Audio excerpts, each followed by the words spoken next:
foiled again, Boris.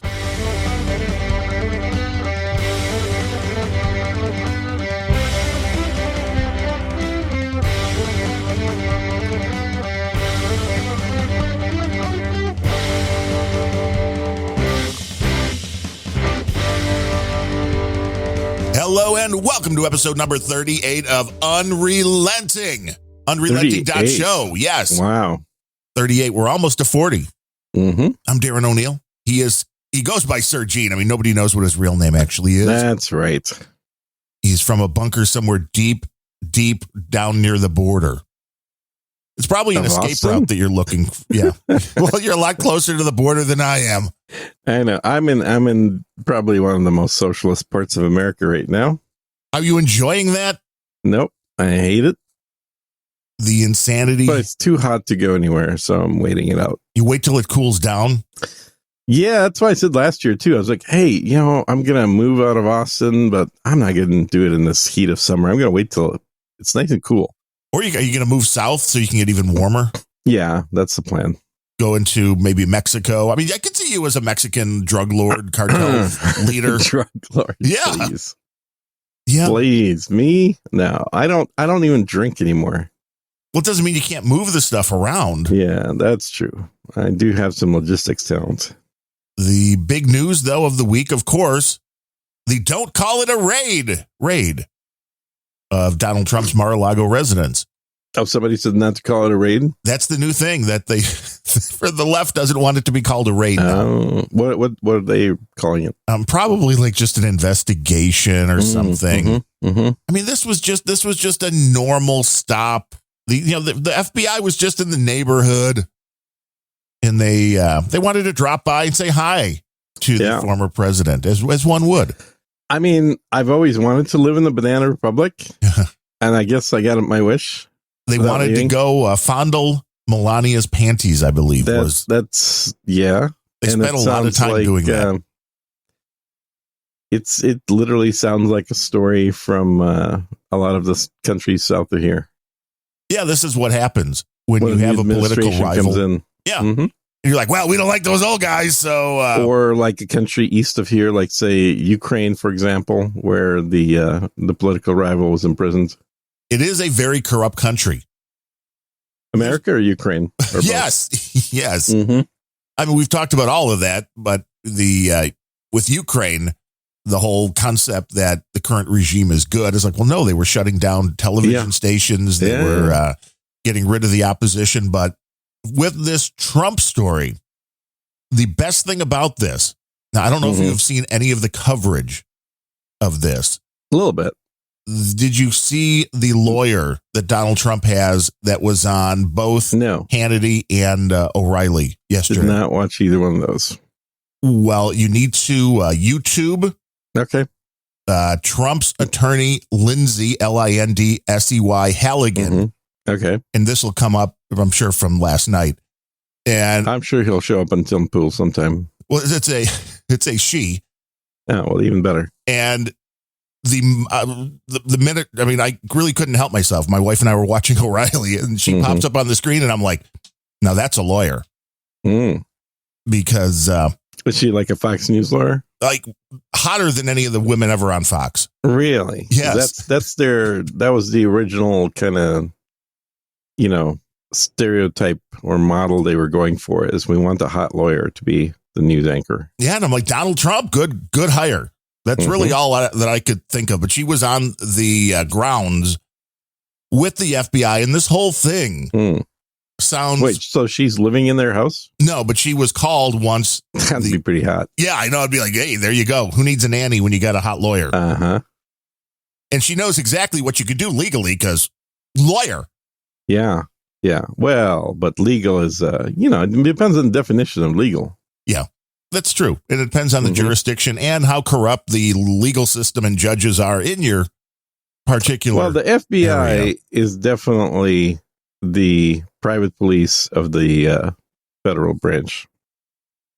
But the interesting thing here was the first thing she said that kind of would send up red flags, I think, for anybody was the FBI would not allow her in or anybody in while they were doing the search, which doesn't make sense. It's like this, as long as you're not interfering, you're an officer of the court as a lawyer. Mm-hmm. So this was kind of above and beyond. And this is already being questioned if there was any legal reason to keep Trump's representation out. But the other thing that they asked for before they went in was all of the security cameras to be turned off. Oh, yeah, right. Mm-hmm. It's like, yeah, are you kidding me? This is what criminals would want. Like, well, before we go into this property, we would like all of the cameras turned off so you can't see what we're doing. Yeah, that's not that unusual. I think that's fairly common ask. Well, they don't. Well, and I guess in this case, Trump, like any normal, well-adjusted human being, does not have cameras in the residence pointing inside. Yeah. Well, allegedly. No, hold on. Allegedly. First of all, normal people absolutely do. I've had cameras in every house I've had. Pointing into the rooms that you're living in? Obviously, and recorded off-site, you wouldn't want that shit disappearing when somebody comes in with a warrant, would you? I wouldn't want that disappearing when somebody comes in with a warrant, but I also don't want to be prancing around in my underwear, as I often do. What do you care? And have that video. It's your video. It depends, but if it's going off-site, then again, you want to make sure you can keep control. Yeah, it's encrypted. Of all of that. Well, yeah, if you're doing it correctly. And you're suggesting Trump didn't have people. Well, that's true. He doesn't know how to hire very well, does he? He does. He fires a lot. Yeah. Eventually, he should hit somebody. I think he has to fire a lot because he doesn't know how to hire well. But I thought that was interesting. And the fact that they took over 8 hours and they still don't know what was removed from the residence. It is going to be interesting because I think they have only until Monday now. So we're on the clock until Monday for all of this to be unsealed. Because Trump wants this to be unsealed. So if there was an allegation, if there is a whistleblower, if there is information in that warrant, then everybody's going to know what it is. And this is the question. And they indicate at all, and I haven't seen this, whether this was tied to Jeffrey Epstein, whether this was tied to Hillary, whether this was tied to Trump being a Russian puppet. What was this tied to? They're claiming this is about nuclear weapon information now, which seems like a Chinese bit of a stretch. Nuclear weapon information. I don't Canadian know. Nuclear weapon. That I don't know. We need a lot more clarification on exactly what they thought Trump brought, because one of the interesting things, which I didn't really know, although it seems to make sense in the way the hierarchy of the United States government works. When it comes to classified information, and that was the first thing, like, well, Trump removed classified information from the blah, blah, blah. Unlike Hillary. Right. Now, the difference, though, is that there's somebody that in the United States with enough power to declassify any document, and that is the president. That's correct. Yeah. So if the president decides to declassify a document, it doesn't matter what it is. He goes declassified. It's done. So can a president illegally actually remove classified documents because all he has to go is, I declassified them before I left? I mean, that's my job. Yeah, I mean, it's not that easy. But there has to be a record of that. There has to be. No, according to an attorney, that's not really followed that much. Believe it or not. You would think whether it's followed or not, that's the way it works. I've gone through this training. There's a specific process for declassification, even if it's done on a whim by the president. Yeah, even if it's like, I just need to press this button and go, hey, declassifying 12567. Hey, boom. Yeah, and he can absolutely do it verbally as long as that is then properly executed and the document is recorded as being declassified. I'm guessing this was something that Trump did. If he just didn't do it and then is pretending that he did it, that's a whole different issue. Well, there was talk of a specific incident where there was a classified photo, and it had to be Trump, unless maybe it was Obama, that was tweeted out, that there was a classified photo that was tweeted out. And it was, they then took it as, obviously, if the president tweeted out this photo, he was declassifying it because he was sharing it with the world. And they thought that was enough where, you didn't have to go and stamp it and say, I'm declassifying this first, just by using it in such a manner, declassified it. And so I don't know what is normally done. I don't know what the letter of the law is, but it's certainly going to be an interesting argument if it's strictly about confidential secret documents. Now, yeah, I mean, he could certainly do it, and he's not the only one that can declassify things, pretty much by thinking or deciding to do it at whim, if you will. But it can't be retroactive. Like, it has to have actually happened at that point.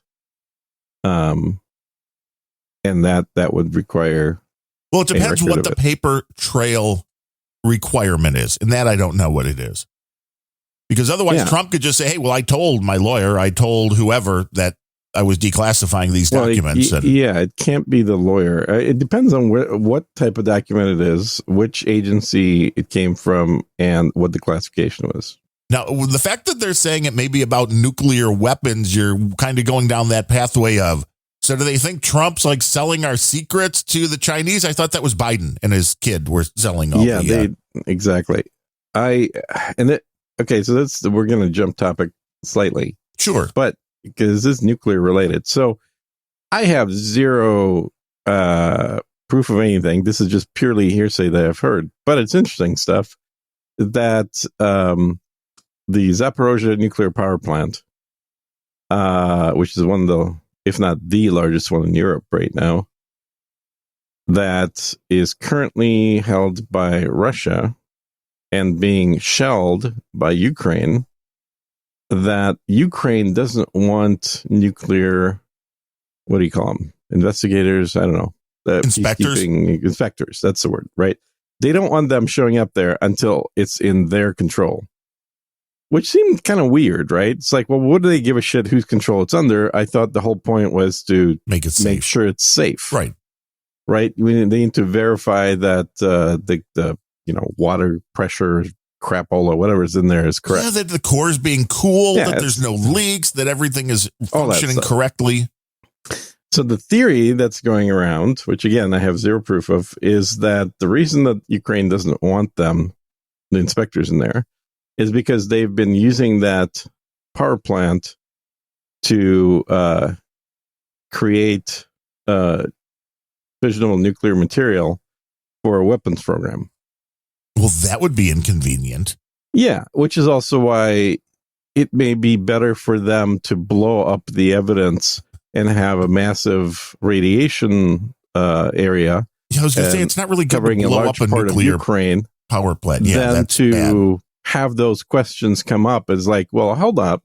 Why is this actually running in a different cycle that would be what is used to generate material for nuclear weapons, which is, of course, the way that American radiation plants run in, because that's exactly what they're doing. There's no secret about it that our nuclear plants in this country are dual purpose. They're both generating material for atomic weapons, and they are providing electricity. Corruption everywhere. But I mean, potential. We don't, like I said, I have no proof of this, but this is the theory that's going around as to why they could possibly be ejecting. Kind of makes sense. I mean, it's nothing more, like you said, than a conspiracy, but we'd like to know why. It's a theory about a conspiracy in Ukraine. And this is what we're getting. And this, I think, was the biggest deal with the Trump raid. Mm-hmm. And, I know they don't want you to call it a raid, but I don't know what else you classify it as if 30 to 40 FBI agents show up. Inspection, right? Right. Kind of like the Ukraine doesn't want a UN raid of inspectors at their power plant. Probably. Mm-hmm. But the fact was, the reason why was not given. And there's a lot of things where the reason is the most important thing, as in the case of, well, why won't you let inspectors into the nuclear plant? Right. Why not? I mean, what's the reason? Same thing with the Trump thing. Why and we've been are you using doing that as a reason to do all kinds of nasty things to Iran when they were not letting inspectors in. Well, and that was the whole thing with Iraq. The result of it. It's like, well, Okay. You have to let the weapons inspectors in. Otherwise, so are we going to start sanctioning Ukraine because they're refusing the inspectors? They should, although we're just sending them more money. I don't know. I would like not like enough, the same apparently, deal. According to the leader there. Well, it's interesting that he'd like to have his $1 trillion today, please. I did like that even the vehement lefties like Roger Waters, musician extraordinaire. Oh, that was a good video. Yeah. Well, he was, again, he was one of these guys where it didn't matter if it was Trump or it was not Trump. I don't know if he said much about him, but Bush, war criminal and all that. Mm-hmm. And so I'm assuming the left was not quite prepared for him to be calling Biden a war criminal for. He's very animated. Prompting this war by giving all of these weapons and money to Ukraine to do it at the peril of the Ukrainian people. Yep. When Russia was saying, we want to sit down and talk, the White House was saying, no, don't do that. Mm-hmm. So who's really prompting the wars, right? Yeah. If anybody thinks for a second that Zelensky wouldn't be sitting in Florida in one of his mansions instead of filming videos in Ukraine. I hear he's a neighbor of Mar-a-Lago. He is, actually. He does have a house on there. Maybe that's what they were looking for. Is there a tunnel? The wrong address? Right. Wrong address. Sorry, wrong president. We were gonna it just look said for president. Nuclear weapons information in Zelensky's house. Right. They said go to the president's house in Florida. They're it's Zelensky. Wrong president. Wrong president. Exactly. See, that would be great. Let's do it. That would be somebody hilarious. do a meme. CSB, can you do that doodle that of would the be FBI? A funny cartoon. Yeah, going wrong president. Yeah. No, it is pretty awesome. But yeah, if anybody thinks he'd still be there if it weren't for all the money coming in from the US, then you're nuts. Because were there no money and weapons coming, he would have been out of there in a heartbeat. This war would have been over and done with, and there would have been peace for the Ukrainian people. The end result probably is going to end up being a much smaller Ukraine the longer this goes on, because from what I can tell anyway, and again, who the hell knows what's going to happen eventually, but from what I can tell, the talk right now is that he's sufficiently pissed off Putin that any territorial gains made right now are non-negotiable. So wherever the war stops, wherever Russians are, where that line of occupation is going to be where the new territory of Ukraine is. There's not going to be any pullback. There would have been pullback to just Donbass and obviously Crimea, which is already part of Russia, but there would have been pullback to that when they were negotiating 3 months ago because they wanted a buffer. At this point, it's well beyond that, and Ukraine has demonstrated their interest in, well, not just prolonging the war, but in trying to kill as many Russians as possible, which was definitely not Russia's aim here. It was not to kill as many Ukrainians as possible, and that's evident by what Russia has not attacked, but that Ukraine did. Ukraine blew up the bridges. Ukraine is shelling nuclear power plants. Ukraine keeps, we've seen the end result of Ukrainian propaganda efforts, including now proof coming out that all those bodies tied up and dead in the streets were in fact Ukrainians doing this after the Russians left the city. There's been several videos with people interviewed that were there, residents talking about refrigeration trucks coming in the middle of the night and then bodies ending up on the street the next day. Well, it's one way to get the photo op. It's a great photo op because here's the thing. I think they've realized that using actors like they did in Syria for a gas attack doesn't work because people get tired. They want to scratch their noses. They move around. They can't act dead. And so they realized, look, if we're going to have these scenes of dead people scattered around. We have to get some dead people, so let's go find some. And I just think it's ironic that the United States will go to this extent to say, no, we can't have Russians crossing those Ukrainian borders when they won't spend an iota of energy to keep people from coming in the borders of the United States. Oh, I see where you were going with that. Okay, yeah. It's an interesting concept, right? Because that's I think the Ukrainian border is about as open as the U.S. southern border is right now. And the only reason the U.S. northern border isn't open is because Canada has shut it down. And really, who wants to go to Canada? So, I mean, it's not like anybody's trying to get in there either. Just Canadians trying to go home. True. They're like, I want to go home. I want my free health care. God damn it. But we did get a boostergram from your biggest fan, comic strip blogger. Uh-oh. And he says, Gene is not merely a Russian apologist, but citizenship holder. He has current Russian passport. Ooh. Ask him if you don't believe me. So I do not have a current Russian passport. I do not. No. There you go. Yes. Now, if you can prove that's wrong, CSB, provide that documentation. Yeah, I mean, if you get me one, dude, let me know, because at this point, that may not be a bad thing. Are you in the market? Yeah, I mean, if CSB's got contacts, if he can reach to his Polish contacts, get a forged one made for me, that'd be awesome. CSB could actually be the spook in Spot the Spook. Too obvious. No, see, well, this is it. This is hiding in plain sight.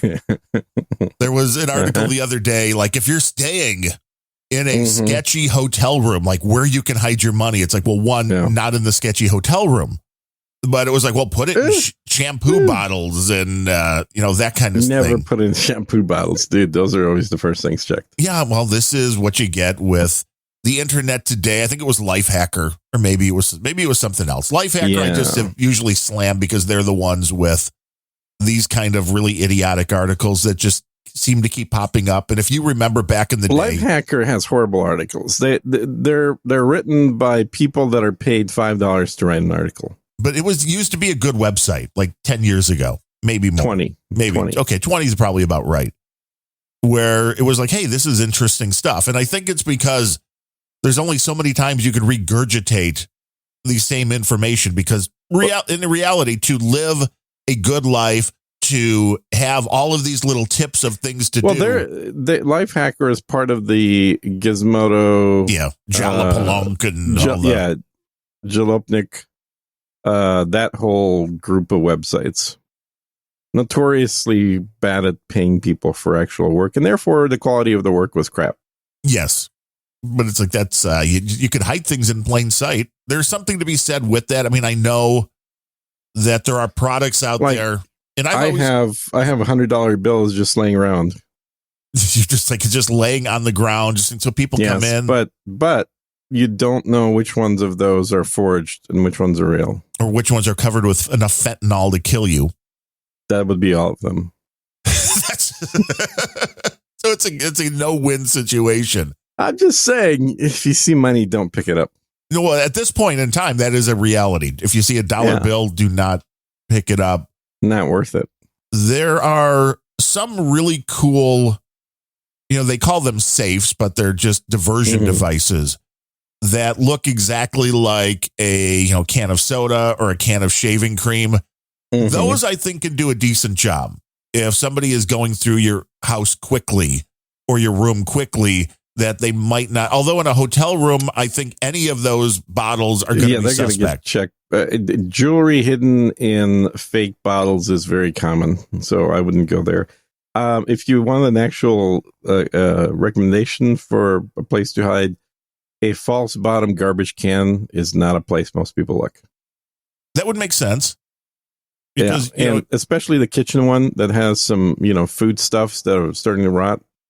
Well, this is also most garbage cans, like the ones that we have. I mean, you put a bag then into it, but if you leave anything at the bottom of that can underneath the bag, I guess they would have to take the bag out. Yeah, but you can actually get false bottom garbage cans. Those, I think, are more rare, and they're better than fake bottles of shampoo. Yeah, most people aren't looking for it.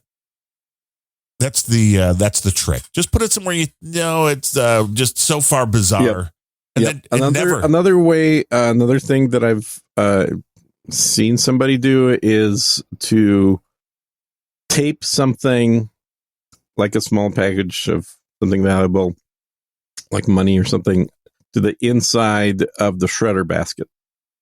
Oh, that's interesting too. Yeah. So, it should be inconspicuous enough with blending the same color as the inside of the basket. But first of all, most people aren't going to look inside a shredder basket because it's shredded. True. So what would you look there for? But even if they dump all that stuff out, you want something that's just literally taped to the side. The more you know. And then there's the other diversion, which is, if you've got $1,000 you're hiding somewhere, mm-hmm. put 100 on its own in a fairly open situation, that will be found. Right. And then most people will be like, oh, well, that was their stash. Okay. Well, what you described is actually the secret to going through Border Patrol. Let them find a little when you're hiding a lot. That's the one. Yeah, that works almost every time. You're like, here you go. Yeah. I don't know if we should call these tips. That's bordering on not really. Here's how you rob somebody's house. That's not really a tip. But no, then it lets you know what you need to do to be safe. Let's say you work as a Border Patrol agent. This is advice for Border Patrol agents. Yes, very specifically. And, yes. And you have a vehicle that's coming through across the border, and you ask them all the standard questions, and then as the person is telling you they don't have any fruits or vegetables or anything, you literally see that they have a bag of apples sitting on the front seat. And they're like, well, what about those? And then they say, oh, shit, yes, I do have fruit, I guess. Yeah, I bought those to snack on. I didn't even think about it. And then you say, well, you can't bring those in. And you're like, oh, shit. Oh, am I going to get fined for this? And they're all worried about it. And Johnny said, no, you just have to get rid of them here. Where there's a can right there for things you can't bring in. Oh, thank you so much. Yeah, I didn't, I don't want to get in trouble. I don't want to do this. That's the guy that's got the 5K of marijuana in the back. Yeah. That's the guy. I promise you. Hey, it's good if you got to just be a good actor. You have to know where they're looking. You have to know how you can avoid it. You have to be good at improv. Well, yeah, you have to be able to go along and not freak out. There's some people that the minute something's a little they break. It's I'll tell you, the one place I got caught, which is pretty damn funny, was in Australia. In Melbourne at the airport. I was flying down there and I got I bought a tourist visa or whatever. Yeah, whatever the normal standard thing is when you fly to Australia. And when I was going through customs, the customs chick said, well, so what are you here for? And I said, oh, I'm just here for taking in the sights. Never been before. So probably relax on the beach a little bit and, look at your beautiful city. And she said, so you're going to do that, but you're only here for 3 days. I'm like, yeah. And she was like, okay, so, where are you staying? I told her the hotel. So you're staying there, then you're going to be in here for just taking in sights. It's like, yep. And all the while her gears are spinning going, this story does not make sense. She opens up my luggage and I have 3 suits. I have a couple pairs of shoes, dress shoes. No beach wear. Some ties, no beach wear. You're like, you don't know how I relax on the beach? And so that made her suspicious. And now she's like, so what's your real purpose for being here? I'm like, what do you mean? I'm a tourist. That's my purpose. I'm going to be a tourist. So eventually I get pulled over into a separate room and then her supervisor shows up or whatever. And he's looking at my bag and he's like, first thing comes out of his mouth says, All right. So you didn't know you're supposed to get a business visa when you came here at the airport, right? And I was like, is this like the Beavis and Butthead episode where you have to be 18 to buy something and it's all printed on the wall? And he's like, how old are you? And they're like 15. And he's like pointing at the sign. How old are you? This is what's going on here. And I'm like, yes, I forgot I got the wrong visa. You're exactly right. He says, all right, put your stuff back in. Just remember, don't do this again. I thought you were going to put your stuff back in and go home and try again. The look that this chick gave her boss was priceless because she really thought she had me here. I was sneaking into the country for illegal activities. And her boss just completely nonchalantly just gave me the free option and get out of jail card and said, all right, just go pay for the other visa. You're done. Go. And then you picked up the 500,000 pounds of marijuana where? You don't pick up marijuana in Australia. Shit doesn't grow very well in Australia. No. Except for poisonous animals. You can definitely pick those up there. There was a really interesting, and I'm going to listen to the full audio of Dale Earnhardt Jr.'s podcast because he has an interesting podcast. He does interviews with different people, and the Peacock, the streaming thing of Comcast's arm, they turn them into like 55-minute videos, but the podcast can run 2 or 3 hours. So they only, cut it down. And the one I watched last night, looks like it was released about a week or so ago, was with a guy named Randy Lanier, who was an IndyCar driver back in the day, but also a massive drug smuggler at the time. Ended up doing 27 years in prison, but just some of the stuff they talked about, the same thing. Doesn't he realize he should have been a NASCAR driver if he was smuggling drugs? He should have been. It was where NASCAR started from. Tell people the history. Running. Well, that's it. That's how these good old boys got really good at driving. It was because they were trying to move moonshine from place to place on those old roads, and they had to soup up the cars in order to get away from the police. Yep. And, exactly. So they had old crappy cars that had really nice engines and big trunks. Get away in big trunks. Yeah, exactly. So they could haul the moonshine and get away from the cops. It was kind of like the premise of Dukes of Hazzard. Right. Yeah. The moonshine, baby. They really did take this to a whole new level, making that a kid show. Didn't they? Just trying to make it like a normal kid show. What do you mean? The Dukes of Hazzard. That was meant for kids. No, it wasn't. Like you see Daisy Duke? Come on. Yeah, exactly. You see Daisy Duke? Come on. That's not a kid's show. Yeah. I mean, it's just in kids' show like what clothing. Most boys of the 80s grew up on watching and doing things. Her and Olivia Newton-John, man, that was sad that she passed away. Yeah, but we knew it was coming. Yeah. Well, cancer is never good. Yeah. But the story she's in Xanadu now. Amen. The story that Randy Lanier told on how they would go in with the boats and how the ballast works and how they would cut holes because on the sides of these boats, they would cut holes in them and then they would fill them with weed. And then they would they'd go through and do the whole thing where they welded the metal back and then the water was on top of it. So it was in the ballast tanks and it was just, and we're talking moving a lot of, I think he said the one haul was like 100 million in marijuana. This is back in the 80s. So, I mean, by today's... That was back when marijuana was more expensive. Yeah, it was harder to get. But I thought it was interesting that this was somebody living a secondary life who was good enough to race in the Indy 500, but was also a drug dealer just by happenstance, because he started... Driving pays that well. Well, not back then. Now I'm guessing a whole lot better. But it wasn't bad. I don't think if you were an Indy 500 driver, I think they were always at the more upper echelon of what drivers make. The winner gets paid decent, but I don't know what the number 5 guy gets paid. True.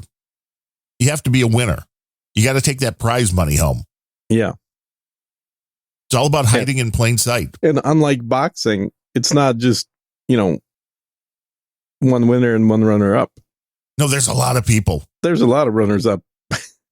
This is it. And there's less in NASCAR now. I was kind of surprised because when I stopped watching back in like 2005 or so, I think the field was 43. Now it's 36. So they've kind of contracted And I knew it was getting bad. I mean, I joked that I could tell because I left and I was every race watcher and then went back. And I think I have that ADHD kind of thing because when I started watching baseball, and baseball is a horrible sport for somebody that feels like you have to watch every game. Because there's a lot. There's too many of them. Yeah, that's true. 162 games. I games. never really liked NASCAR. I enjoyed watching the videos of like the interviews with the car and talking about what's in the car and stuff. I never really understood the purpose of watching people going in a circle. That to me just seems stupid. It's a lot less now. There's a lot more road courses. I mean, as we talked about, they're going to race on the city streets of Chicago. Like that. That's much more interesting. And I was always into rally, into WRC. Right. And that's similar driving to the road, street courses. Actual challenging road conditions, unlike a circle. It's not just trying to avoid getting hit by the guy that's 2 inches away from you. The guys are usually quite a bit ahead of you or behind you, but it's more about you versus nature at the highest speed. Now, when you're racing the streets of Chicago, it's you against the citizens of Chicago. Yeah, well, yeah, exactly. when the lead comes flying. But this was interesting because I know we talked about this. We talked about Death Race 2000. Yeah, with David Carradine. Well, that'll be next year's NASCAR race. It's a shitty movie, but it's a funny, shitty movie. There's a lot of the politicians here who are not happy because it seems that the mayor, whatever the contract with NASCAR, was only for like $500,000 or something. Oh, wow. It's like, wait, you bring in how many million for Lollapalooza? And they're going down Wacker Drive? They're going down Lakeshore Drive, Columbus. This was my question, and this was some of the stuff that the latest documents that are coming out are showing, is that there are going to be portions of, there's one part in the, where the Big Bean is in Millennium Park there, that is going to be NASCAR's for a little over a month. Now, the actual streets where this is happening is, I believe it was 10 days before and 3 days after. So there's a full 2 weeks. A portion of Lakeshore Drive is going to be shut. Columbus is going to be shut. That's going to be fucking up a lot of people's traffic. Yeah, this is not going to be a 2-week period that you want to be driving. Watching the drone videos of the cars going down Lakeshore is going to be very pretty. Oh, it will. That's what this is exactly what they're looking for, is the background. It is a made-for-television race. They're saying, well, they might have up to 100,000 spectators. And I'm like, where? And why? I mean... Yeah, I think they're going to have a lot more than that watching on video. Yes. Well, and this is where, when it comes to... This is why I think NASCAR started with going around in a circle, is because they started at the short tracks.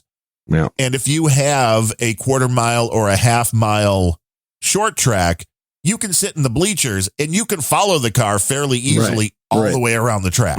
Yep. Now, when you start getting to places like Indianapolis and Daytona, well, that's a little bit harder. But I have never felt the want or need to go to watch a road course race, because it feels like you see your guy come by once every minute and a half or 2 minutes. Yeah, I would agree. The view is so much better on television. Yes. Way better. Do you ever watch the Monaco, the race there? What is it called? Not for a while. This is the Monaco Grand Prix. The Grand Prix. Yeah. That's what it was. But the drone coverage, even in NASCAR now, because again, I hadn't really watched in a couple of decades or a decade and a half. The television coverage is revolutionized now by the drones that can do all sorts of crazy stuff. I'm just waiting for a drone to like crash into a car. Well, they have avoidance mechanisms in place. I would think so, but something's got to fail at some point. Yeah. Maybe not. I don't know. I think drones are really good at having enough sensors on them these days to where they will actively avoid things if they think they're in danger. And if they're about to lose power, then they just get out of the way. At the point that the amount of power left is equivalent to the flight time to get back to the safe zone is when they start flying back. Makes sense. So it'll totally be different as to when your battery dies, depending on how far away your drone is at the time that it figures out the math. So they're very safe. It's not like that commercial where the electronic dog jumps off the building and loses power mid-jump. That would suck. I know. Yeah, that's it's not going to go good. But, you figure. Yeah. I've had a drone that crashed on me that I was flying. Oh, it didn't crash on me. I shouldn't say that. That would have been a lot more entertaining with the video footage. Yes. No. I had a drone that was carrying a payload that ended up carrying a payload. That sounds nefarious. Well, it was expensive. I wouldn't say it was nefarious. But it ended up becoming imbalanced, and combined with the wind that was in place, it had lost its ability to maintain altitude. And once that happened, it just started swinging back and forth and dropping like a brick, eventually dropping like a brick onto asphalt and having a debris field around it. Yeah, those are not cheap devices. No, I've crashed 3 drones in my life. Oh. Well, you're good at it, obviously. Mm-hmm. And I got out of the drone business eventually. I was like, you know what? I'm not clearly the person to fly. I mean, if you want to, hey, Ukraine, if you need to hire somebody for those one-way drone jobs where you just fly and crash into something, call me up. If you never want your drone back, I might be Gene. Pretty good at it. Exactly. But no, actually, one of my drones I sold to Brian Brushwood. Nice. Well, I can see for the stuff that he does, and this makes the ability to do the aerial shots something that the average person never had. All of a sudden, it's way overused, even when it's not needed, because they have the ability to do it. Yeah, it's available. Yeah, and this was the one I sold him. I think it was the Inspire one, so it was about a $5,000 drone when I bought it. Was it a little like scratched and dented by the time you gave it to him? Oh, no. That I only crashed that one once. It was in perfectly good shape. Ignore the paint job. It was fine. It's not a real even crash. It just got stuck in a tree. So somebody had to climb up and get it back down. But not you. Well, I'm not going to climb a fucking tree, please. Come on. Are you supposed to be on the Modern Rogue Show, aren't you? Can't he at least get you on, one of those scam school episodes or whatever he's calling them now? Whatever he's calling them. I don't know. I haven't seen Brian in ages. I have no idea. I know he's supposed to have another audiobook type thing coming out. Yeah. I don't know. We used to get together on a pretty regular basis, but this whole like COVID thing where I was making fun of him wearing masks, I think that just kind of put a damper in it. He got a little angry about that. He claims not to have gotten angry, but ever since then, he hasn't really talked to me. He's like, Gene's a dick. Uh-huh. Maybe I'll reach out. I just see if he wants to do a show. I should reach out to him. Yeah. I got plenty of things. So I'm on my last day of work today. That's right, for the big job. Then you're going full-time podcasting 5 days a week. 5 days a week, full-time podcaster, soon to be very poor. Which everybody is, because the economy and podcast donations on Grumpy Old Ben's this week, nothing. And on Unrelenting this week, nothing. What? And on Random Thoughts, nothing. Yeah. Well, I can't. Oh, you just said you got a donation from CSB on Random Thoughts. Well, he just sent in one today, a Boostagram. For the pre-show. Okay, yes. I see. Now, the pre-show, that's still doing all right. Oh, okay. It's down, but it's still doing all right. But overall, everything has gone into a crater nosedive. Well, and you know what they say. Value for value. Yeah. That's the value you're providing. And it's like when people have the value to give back, I get it. Because I know there's some people that'll be like, I'm not getting enough. It's like, no, we do this for fun. I mean, I'm not saying we won't skip a show here and there or might have to dedicate some more time to something that can actually make money, but doing the shows is fun. So you're saying I picked a bad time to be a full-time podcaster? Yes, you picked a horrible time to go full-time. I mean, if you have a $1 million nest egg, you could probably skate through being a podcaster for a year or two. Okay. Alrighty. With the Joe Biden hiring 87,000 new IRS agents, but no, yeah, you're not going to pay they're going to start looking at people that put podcaster on their job titles on their IRS reports. Yeah, but here's the thing.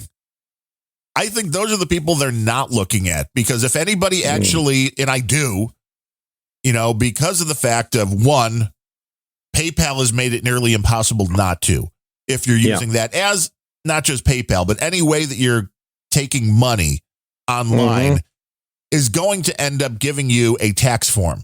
1099, absolutely. So there's nothing you can do to pretend that didn't come in. Now, if stuff that comes in cash or checks, checks are still trackable. So cash is about it. Yeah, cash is about it. Exactly. So, I mean, I'm not dumbing up. The people they're looking at are the ones that have podcasts and go, yeah, I didn't make any money. You have to do your taxes. 87,000 new IRS agents.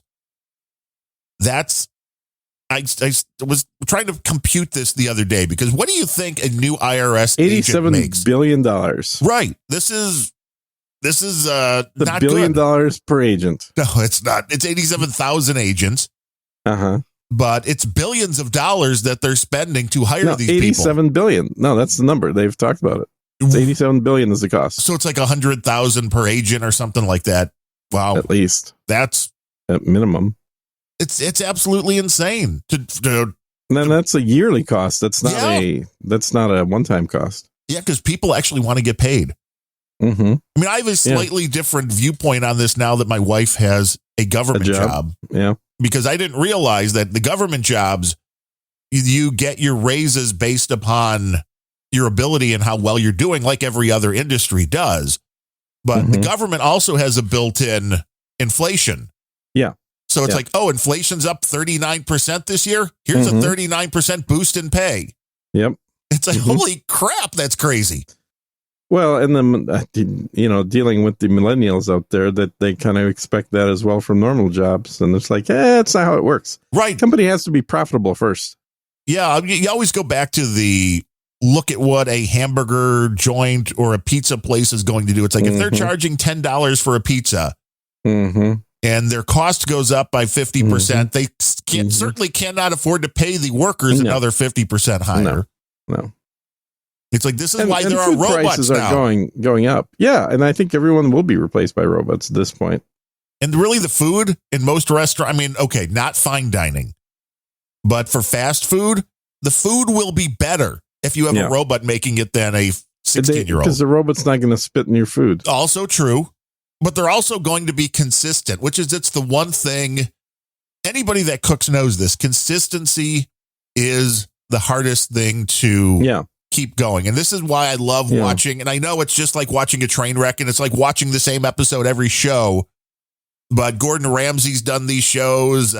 Hell's Kitchen. Yeah, well, there was one that he just did, like 24 Hours to Hell and Back. It's all similar, where he goes into restaurants. It is very repetitive, and it's the same exact reactions. Yes. And are you trying to kill somebody? It's always him overacting and trying to go overboard about how horrible the food is. And then the episode wraps up with basically the same food, with him going, "Oh, so delicious." It's like, dude, nobody's buying this shit. Okay. It's a production thing. It is definitely a production thing. It's a guilty pleasure. I like watching that, but it's the consistency. Because when you're giving these people, a lot of times that the people working in the kitchen at these little restaurants are not very well trained. They do not know really how to cook. And when you've got 20 orders coming in at the same time, the ability to make that steak or whatever the exact same way every time is not easy. No. It's hard to do just making breakfast for two people. Yeah. You're going, I have to put the toast in. Oh, geez, the eggs have been on too long. Oh, it's rough. So, I mean, if you find a place that has good food, I mean, make sure I had a pretty good lunch the other day. I had a lunch with a friend of mine that we occasionally have lunch, not horribly often. No. Boris? Your handler? No, not Boris. Well, Natasha. Is she your handler now? Anyway. You. Yes, I'm talking about food. Important topic. Yeah. Oh, sorry. So it was this time around, we decided to do a full seafood menu. So I had crudo, some shrimp cocktails, a ceviche, and a red snapper. Ooh. That was cooked intact. Well, it was gutted, but it was the whole fish with the head and the tail and everything on the grill, which was really yummy, very tasty. It was like a bread encrusted red snapper, butterflied. So good. And normally I go for the steak, but this time around went for the seafood. And it was very, very good. Well, that's where it's harder. It's very easy. I can make one hell of a steak. I butcher fish all the time. Mm-hmm. There is a trick to it. There is a skill to it. I should say, not a trick, but knowing exactly how to prepare it. Yeah. That's why the top chefs make a lot of money. Well, and the top chefs, first of all, are good managers. Secondly, they have a sense of style because expensive food has to look good, not just taste good. And then thirdly, generally they've put in their 10,000 hours. Right. They've learned their craft. Yeah. It's specialized. But you can have tasty food that just doesn't have very good presentation, and that's usually much cheaper. And unfortunately, you also have expensive restaurants that don't have tasty food, even though it looks nice. Yeah, that's no good. It has to taste good first and foremost. Yeah. And simple works. I mean, you don't have to be insane in the way you prepare good ingredients. Mm-hmm. Now, the bad ingredients, that's where it also takes a little bit more skill to be able to take the nasty bits, as they say, and turn them into something beautiful. Yep. Like the blood sausage, the black pudding, the best stuff on the plate. Yeah. Well, I know you mentioned that before. You like the black pudding. You like the blood sausage. It's not everybody's. Well, a lot of people won't even taste it, which I've at least tried to avoid that thing for most things. Even I remember when we had the Country Bar restaurant in the area here that served the Rocky Mountain oysters. Mm-hmm. It's like, sure, I'll try that. Why not? And we were with my brother-in-law at the time, and he didn't know what they were. And he was eating these things like there was no tomorrow. And they were fried up? Yeah, fried up bull testicles. Yep. And, they gave him a little certificate afterwards. But it was hilarious because this was exactly proof positive of like what parents tell their children, because when he didn't know what they were delicious. He couldn't get enough. Yeah. And then the minute you told him what they were, it was like, oh, it's like, but you like them. I mean, that's. Yeah. I could see that. But I don't know. I think I've certainly chomped down on a bull testicle or two. Oh, yeah, absolutely. I've been very receptive to trying new and different foods, but certain foods they just don't appeal to me. Like regular oysters, I would prefer the Colorado ones to the regular oysters. I just don't like them. And a lot of people love oysters. Yeah, not my favorite thing. It's like eating saltwater snot. Yeah, saltwater snot. Somebody else's snot with some horseradish. Well, see, the horseradish makes it good. It really doesn't. Well, you understand when you have to cover the taste so drastically with something else that burns your mouth. Yes. Yeah, and I think that it's true of sushi as well. Like the really good sushi places will not overuse the horseradish, the wasabi, which is they want you to taste because you want to taste the fish there. Yeah, and certainly if you order sashimi instead of sushi, then you're in charge of applying how much soy and wasabi you put on there. But the cheap sushi places, that's mostly what you taste is the wasabi. Because they're using the fish itself ingredients. Doesn't taste all that great. Yeah. Yeah. Every Monday, I get an email from our local grocery store, which is today. It's Monday's $5 sushi day, and I'm like, nope. Oof. I'm like, nope. All this fish that's been sitting out over the weekend? Probably, Come and get it raw.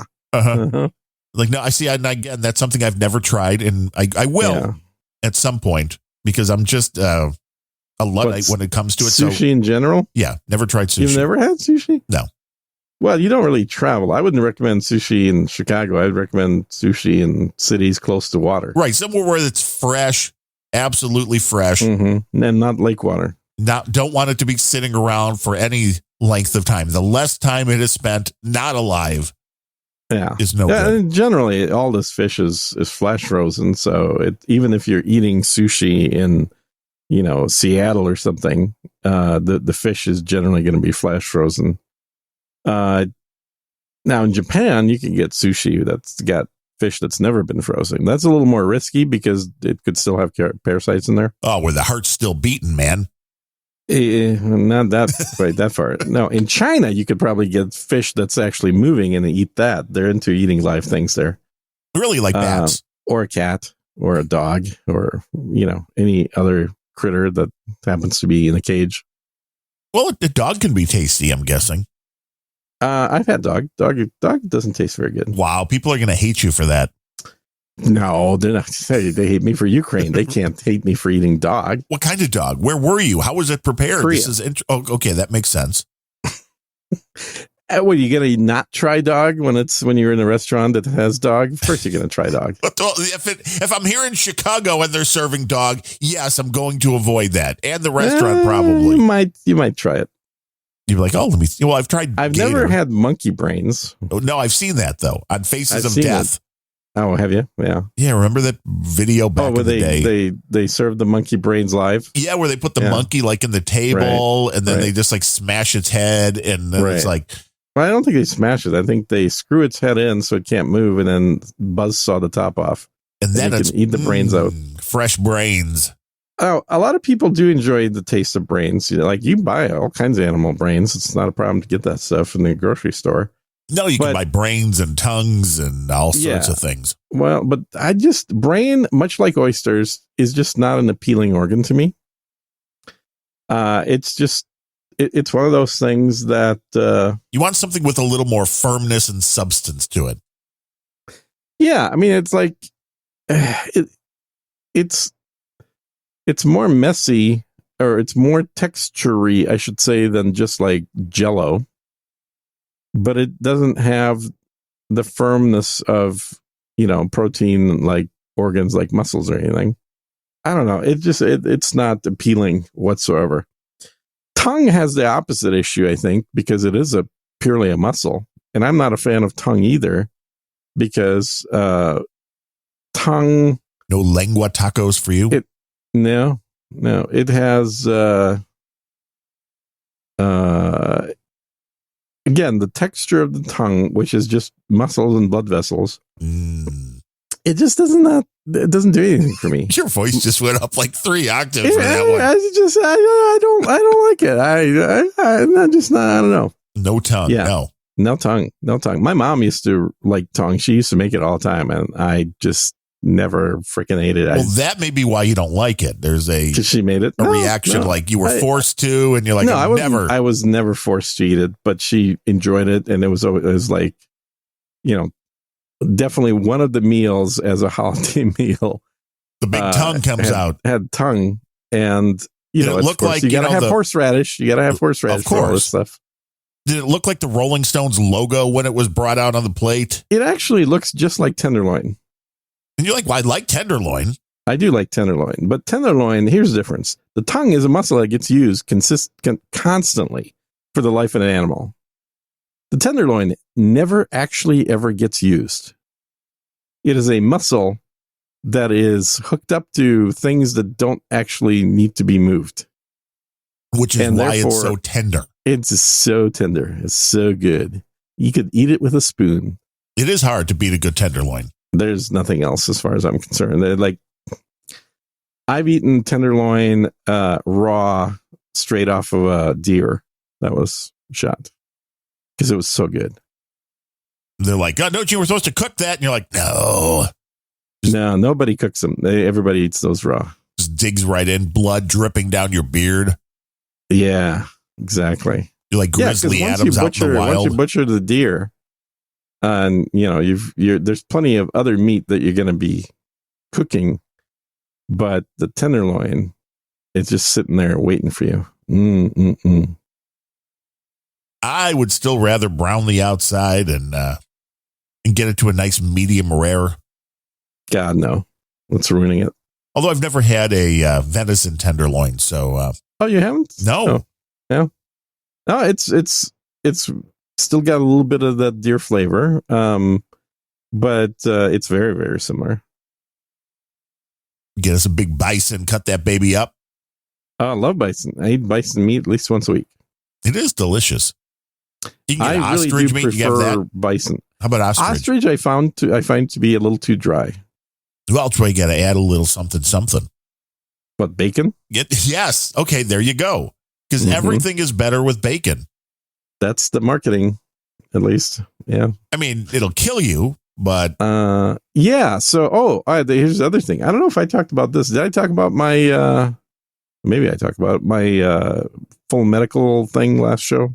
You were talking about getting the full scan. I don't know if we had any results. Yeah. Oh. Yeah, well, the results were pretty boring. It was all stuff I knew. High cholesterol. Yeah, no shit. She's like, you should see like, with what I eat. That's really low when you look at what I've eaten. Shocking. I have high cholesterol. Oh my God. So my doctor's now convinced me to try doing the statins again. I don't like that idea, but I'll humor him for a few months. Try doing the statins, see if that does anything.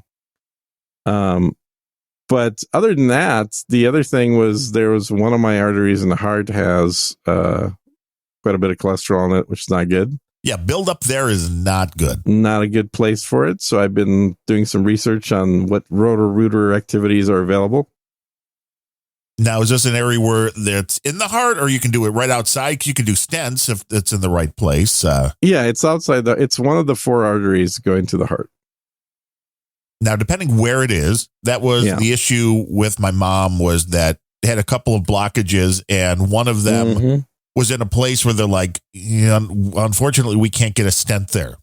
So that's when they're still doing the open heart bypass, when you can't get a stent. Yeah. Yeah. And I'm not at a point of proactively doing a heart bypass. What are you doing this week, Gene? Well, I was thinking of getting a bypass. Quite there. But I am going to go talk to my cardiologist and see what he thinks. What I'm not super happy with is, like you mentioned, is that I just did a stress test like a year ago and they didn't see a goddamn thing to warn me about. They're like, oh, it looks fine.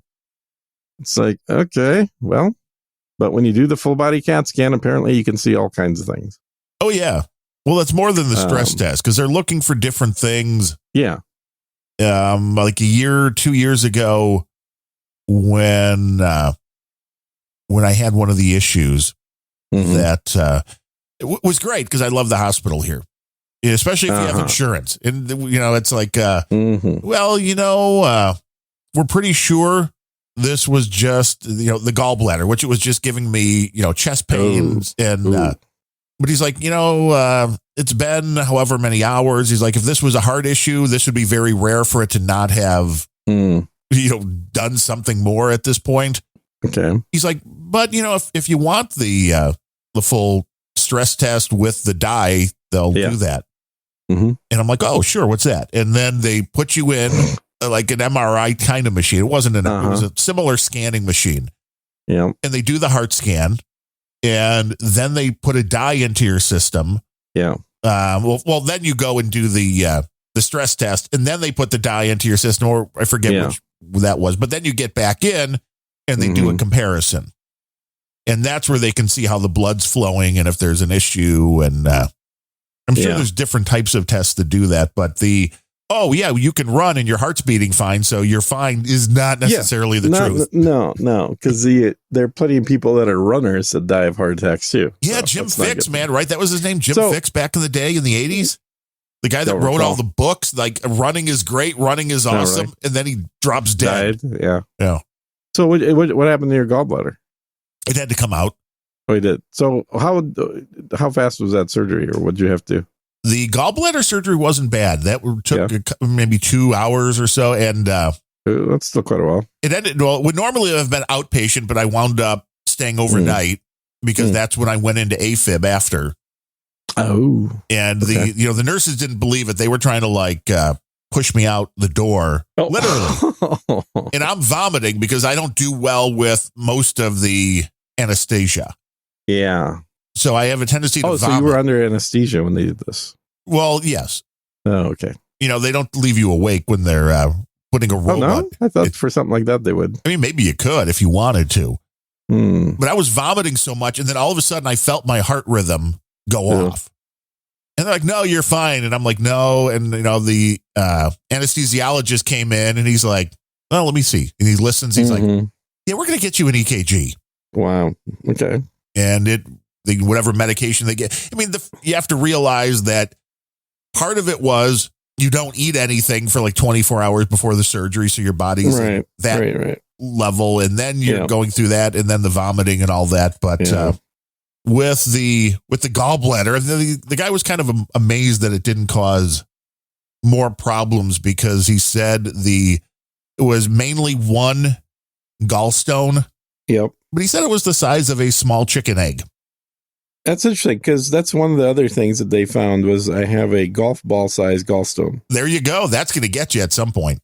Yeah. So again, the doctor's like, so any, do you feel that? I'm like, yeah, I would have never known about it if I didn't get the scan. And I said, so, what's our options for getting rid of that? Can you go in there with ultrasound and break it up and shit? And he's like, no, we just cut out the gallbladder. I'm like, what do you mean you cut out the I don't. It's useless. I want the gallstone to be removed, not the gallbladder. There's difference between those two things.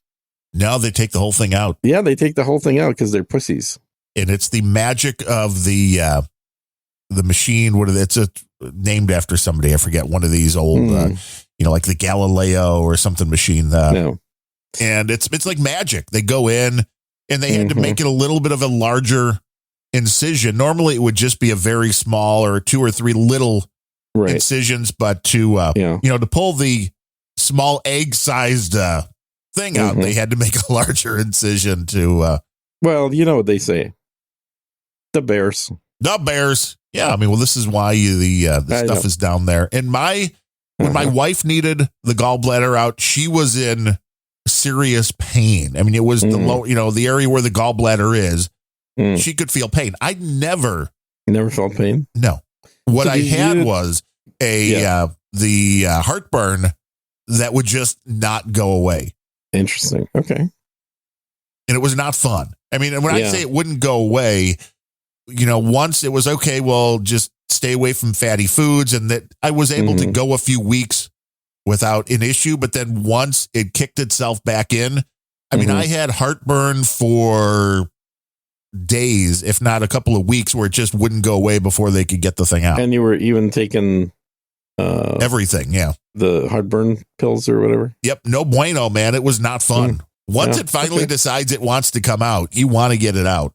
Got it. Okay. So, do you think I should just do it proactively?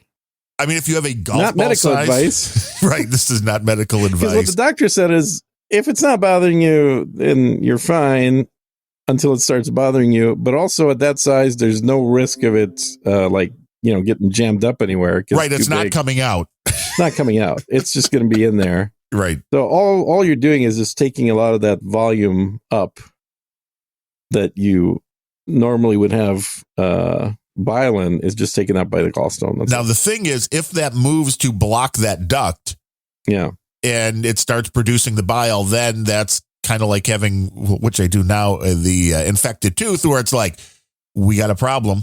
We want to expand, but we can't. Hence pain. Yeah. So where the hell is it located? I don't even know where to look for that pain. The gallbladder is lower right side, I think, or is it left side? It's well, your heart's on the left. Do I have a heart? If you have one, it's on the left. The gallbladder. I believe I think it was lower right side, but they're on the front or back. You could look for it. It could move. I mean, that's where the pain is coming from too. A lot of it, the first thing people notice is like back pain. Interesting. Okay.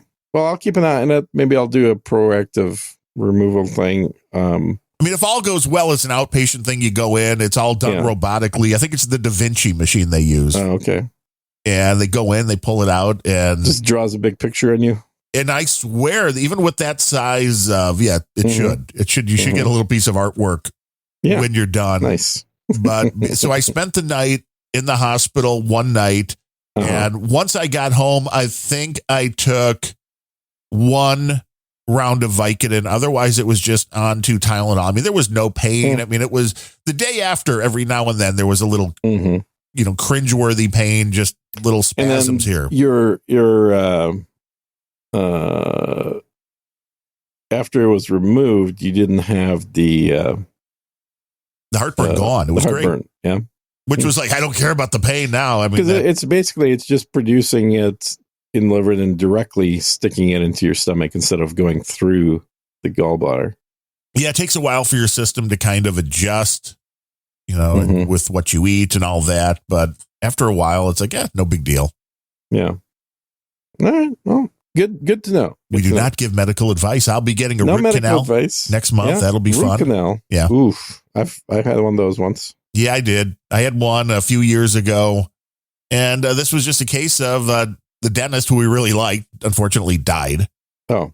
Right before COVID, he found out he had lung cancer, and he was in his early 60s, and within like weeks was dead. So it was a very aggressive kind of lung cancer. And he was a guy that ran and was active also. So it's like, well, that's weird. He didn't smoke, but you have to question as a dentist what kind of stuff you've inhaled over the years with. All right, this is plenty of information about a dead guy. Get to the point.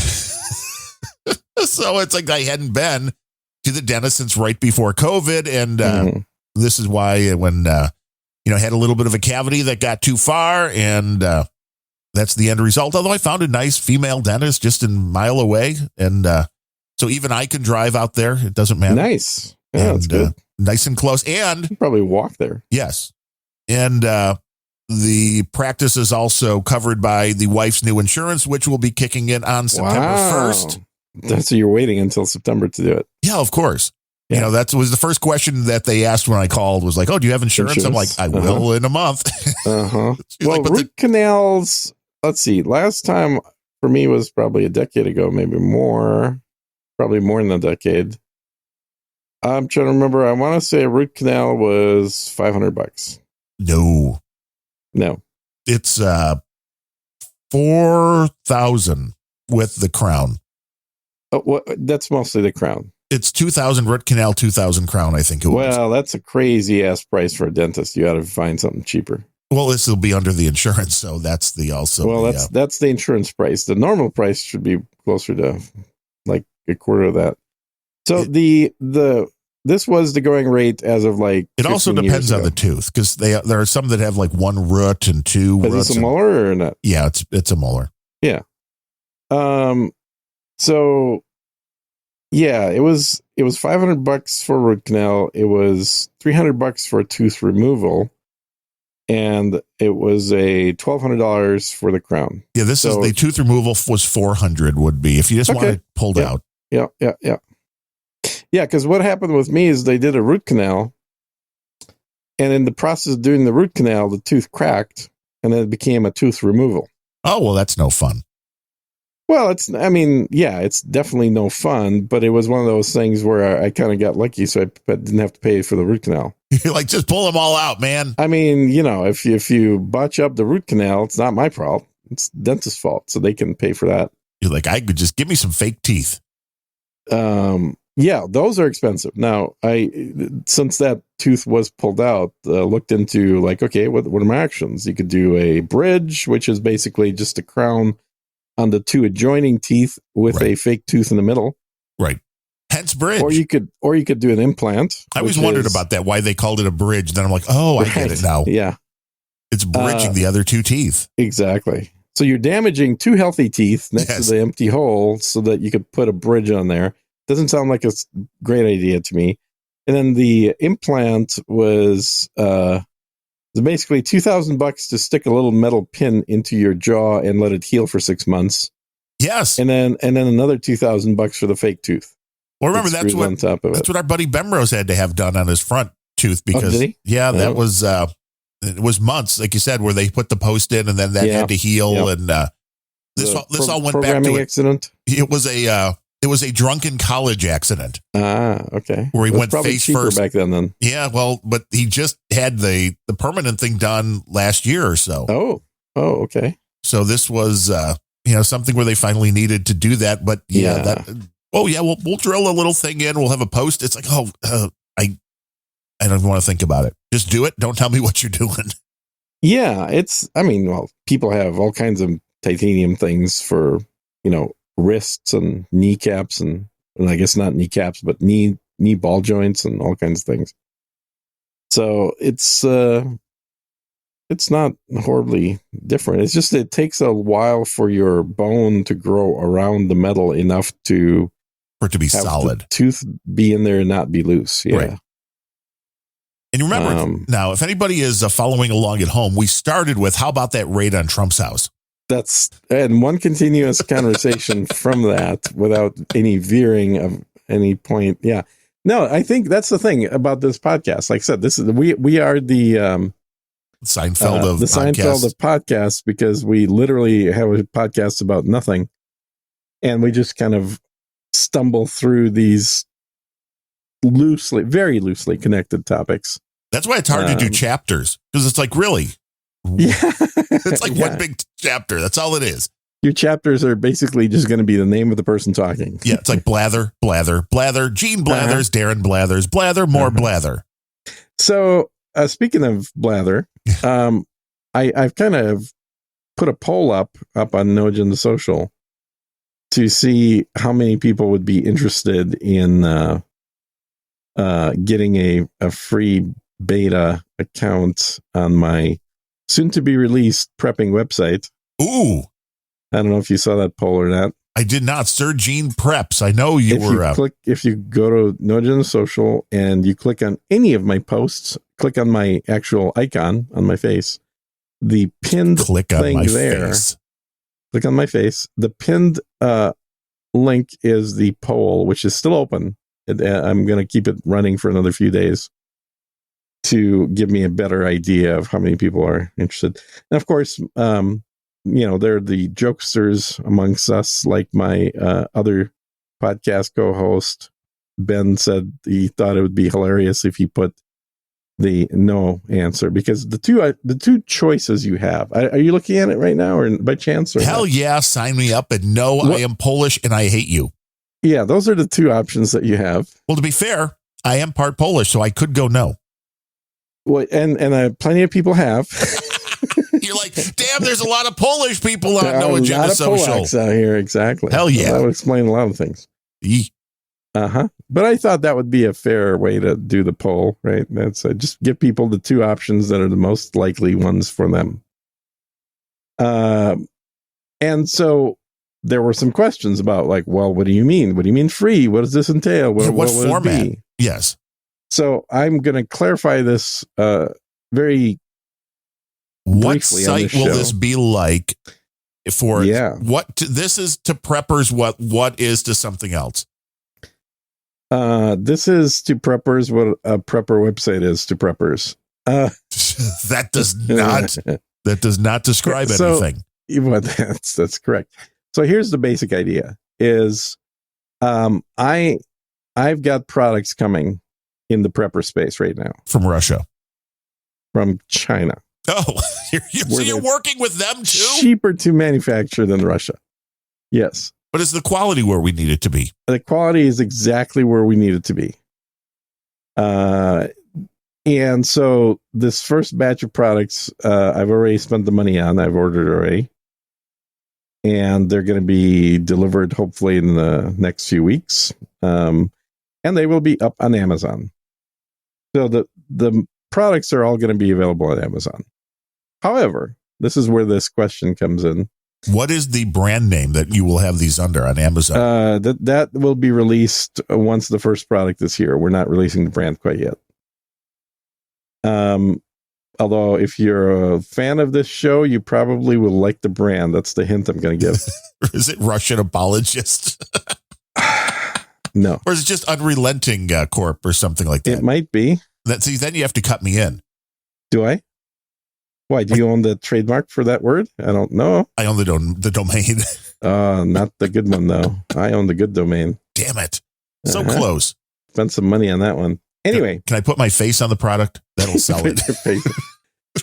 You know, I hear you're pretty good at making videos showing how to use products. Oh, true. So I could be the shill, like, you could totally be the shill, man. I just got this brand new product from Russian Apologist Corp. And don't mention that you got it for free. Right. No, that just flashes in the background. I just bought this product. Yes. I spent my hard-earned penny to get this product from Amazon. And I have to say that this is the finest product I've ever used. Did you see that video? I think I sent a link to it to Nojin Social. There's a guy that does all kinds of videos, but one of them that he did was hilarious about, it was basically every review on Amazon. And so he reads in character, like he's playing the guy who's looking at Amazon's product for like a new computer chair or something. And so he also does the other part, which is the Amazon review that he's reading, and how making fun of the fact that all these reviews, first of all, are very, very similar. They're clearly very, very fake. And the product names themselves are ridiculous because the product names are not actual product names. They're just SEO words. Right. So it's like red computer chair, office chair, comfortable, long-term sitting red. You know, I mean, it's just like, that's the product name. And it's like, yep, that's the product name. And then we'll link the video. I'll stick a link in here because it's worth watching. It is hilarious. And it's so true, which is why it's hilarious. But anyway, long story short, yes, we're going to sell products on Amazon. However, here's the deal. According to the Amazon rules, you can't sell anything outside of Amazon for cheaper than you have it on Amazon. Like the price has to be the same. Right. You can't be like, hey, it's $20 on Amazon, but on my site, it's only $15. It's only $10. Right. Exactly. So to get around that legitimately, because I am a legitimate businessman, what you can do is have a different price for a private club. So you're now Sir Gene's Prepper Club. So the club will have a monthly fee associated with being a member of the club. And what you get for that monthly fee, and incidentally, all the people joining initially are going to be free, so there's no fee, but there will be a fee. Yeah, but it's limited time free. But as a member of the club, not only will you get cheaper pricing than Amazon on the products that I sell on Amazon, if you buy them direct, but also we'll have tips and tricks on there, like, for example, about having items hidden in a trash can or a shredder. Right. Life tips. Right? We'll have to be prepared. Tips for people that want to be prepared for having somebody executing a warrant on your house. Right. We'll have reviews of other prepper products that I don't sell because I've probably bought most of them at this point in my life. So I can talk with the conference about them and can demonstrate the pros and cons. So tips and tricks, reviews, and cheaper products will be available. And if you don't want any of that and you just want to send me money because I don't ask for money on my podcast, that's a way to funnel some money my way as well. That's your best pitch? That's all you got? No, this is not a pitch. I'm describing and previewing what this is because a lot of people are asking. Get us excited about this product. What is it going to do? It's when it's released, you'll know. But it's the first in a whole line of products. Of cheap Chinese knockoffs. Is this something that you've created yourself with specifications, or are you buying something already being made in China? Both. Okay. This is going to be a whole line of products, including custom products not available anywhere else. The first thing that we're doing is obviously a Chinese existing knockoff. To get everything up and running. Yeah, because there's plenty of shit to do to, get the plan in place for all the options dialed into Amazon and all that crap. So it's not worth trying to start with a brand new, never existing product. First, you got to get everything figured out by using something that's cheap and easy.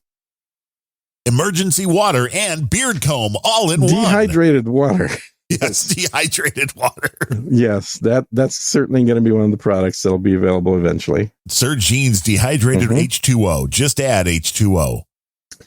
Yes. Well, but really, ideally, what you want to add is the filter that we're going to sell that lets you put the H2O into that dehydrated H2O. Yeah, I always see those things like and I'm guessing there's a really cool filter in it, but these the magic straws that you're like, hey, you can take the dirtiest water and you really can't. I didn't think so, but people are buying that. But here's the deal, and I bought some too.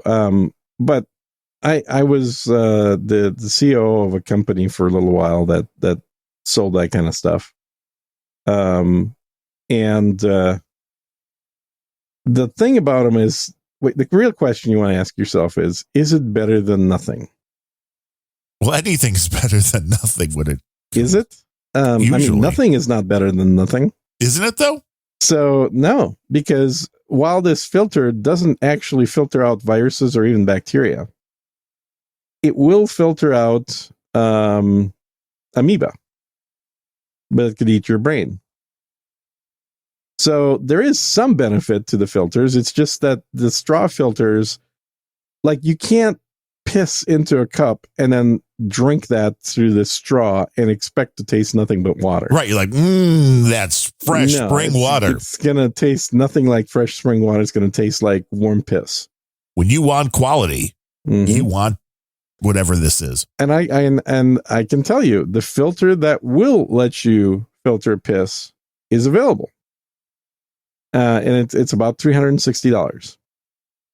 And you could use it once. Yeah, exactly. It's a single-use filter for $3. It is manufactured to U.S. military specs, and available to you for just a fraction of how much the military pays for it. Well, we all look forward to seeing whatever this product is.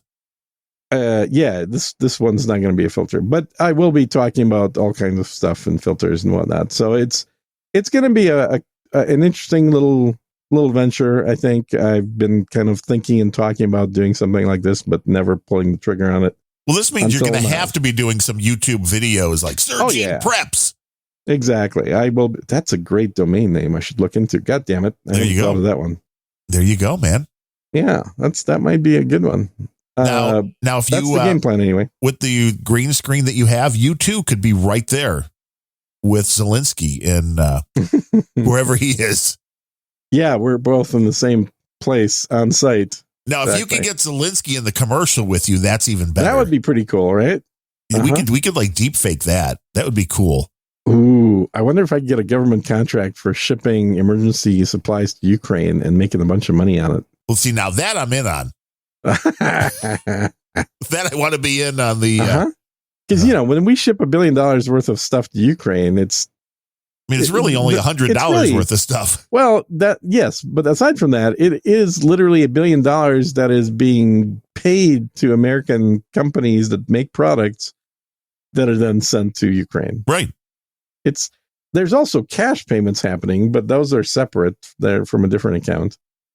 When it comes to sending, maybe I want to get into the sending water to Ukraine business. I'm down. I'm ready. I'm willing. Yeah, we can appeal to all the folks out there that really want to make sure that Ukraine doesn't run out of water. 71% hell yeah, sign me up. 31% no, I am Polish and I hate you. Yep, exactly. Which is a healthy amount of Polish people. I know. I'd love the Polish. Never would have known that No Agenda Social has that high percentage of Polish people that hate me. You do have a high percentage of people that do not like your viewpoint to the level of not liking you personally, which I find funny. I I don't know why. This is otherwise a community that is open to all sorts of crazy theories and stuff. Well, I think there are many. There is that even a way to say it? There are many fewer. There are fewer people that hold that contrarian viewpoint at this point, because I know from talking to Adam that No Agenda listenership has gone down by a significant amount as a result of him being a Putin water carrier. You mean by bringing you exactly the truth of what's going on? Correct. Because people want to make it too black and white, and they don't really want the truth. What they want is a confirmation of their currently held beliefs. True. And if their currently held beliefs do not agree with reality, with facts, then they don't want to be exposed to that. And that is as prevalent on the left as it is on the right.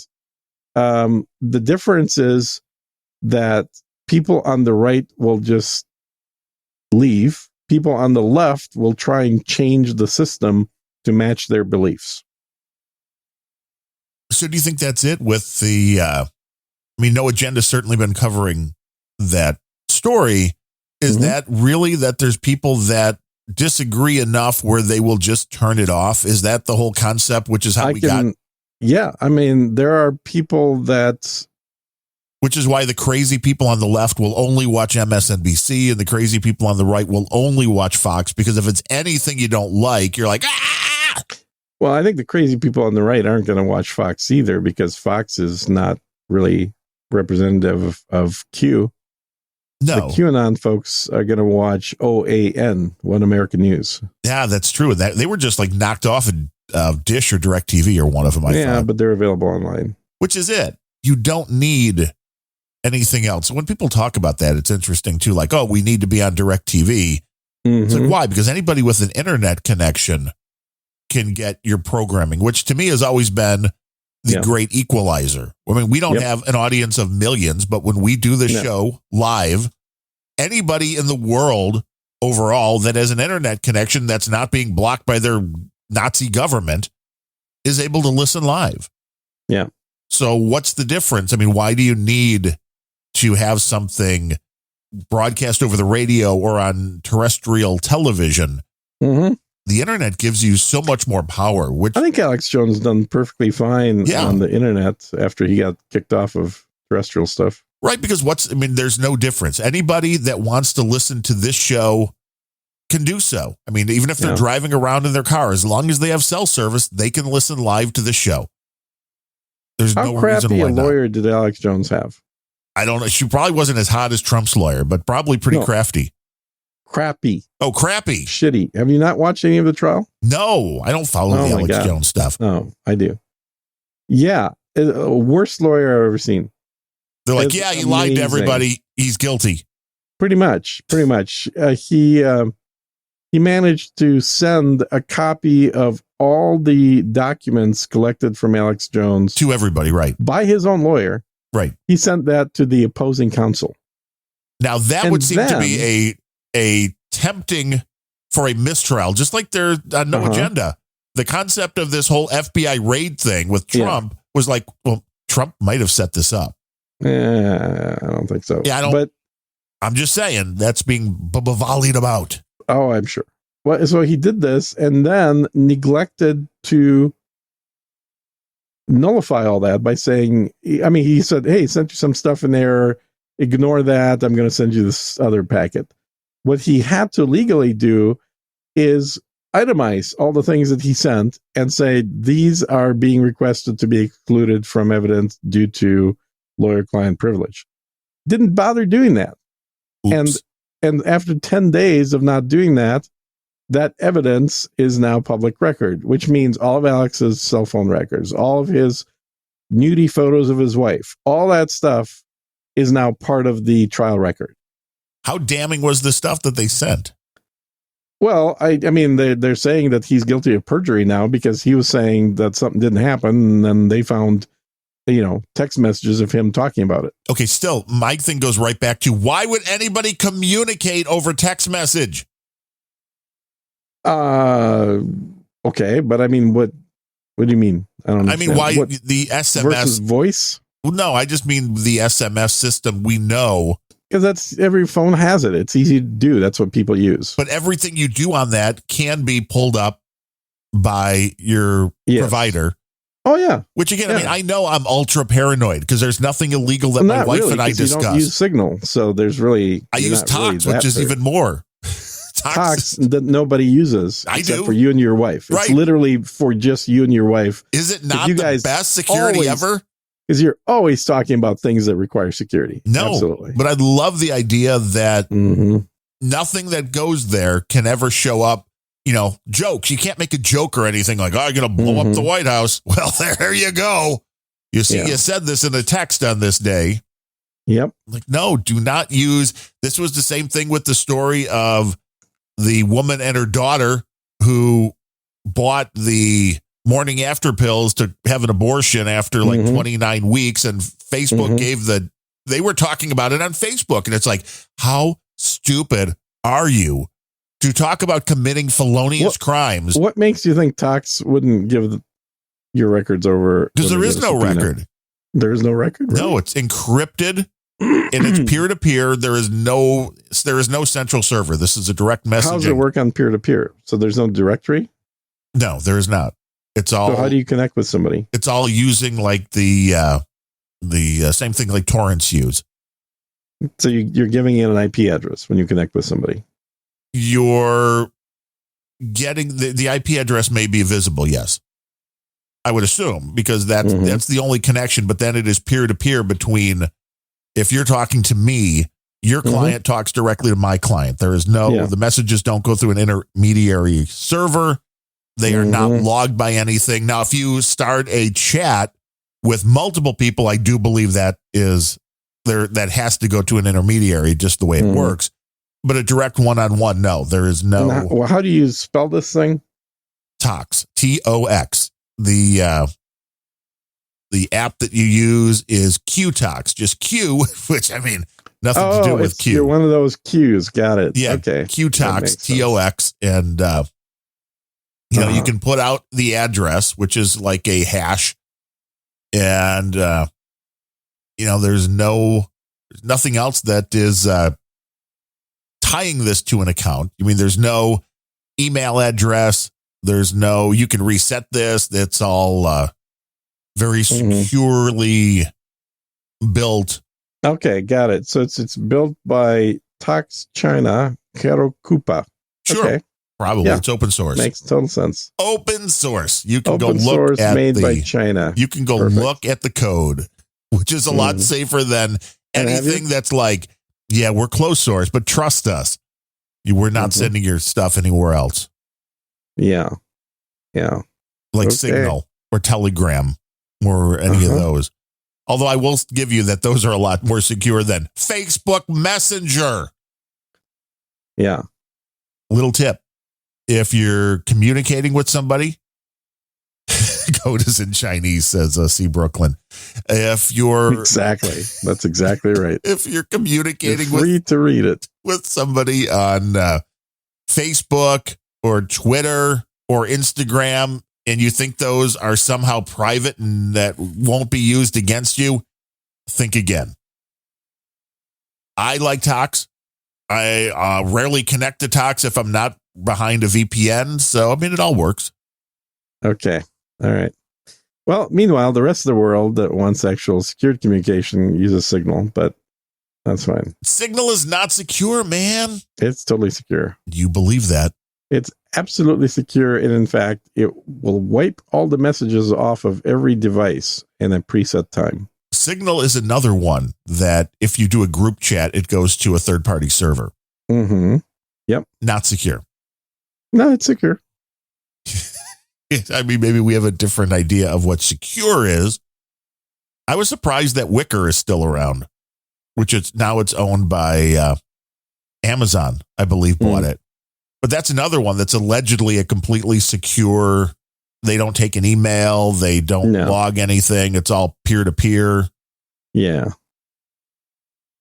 There's a few different choices out there. I mean, I'm sure we have some security experts out there, and if they have an idea of what is the best thing to use, you can hit us up on No Agenda Social or by sending us an email. I think we have emails hooked up on here.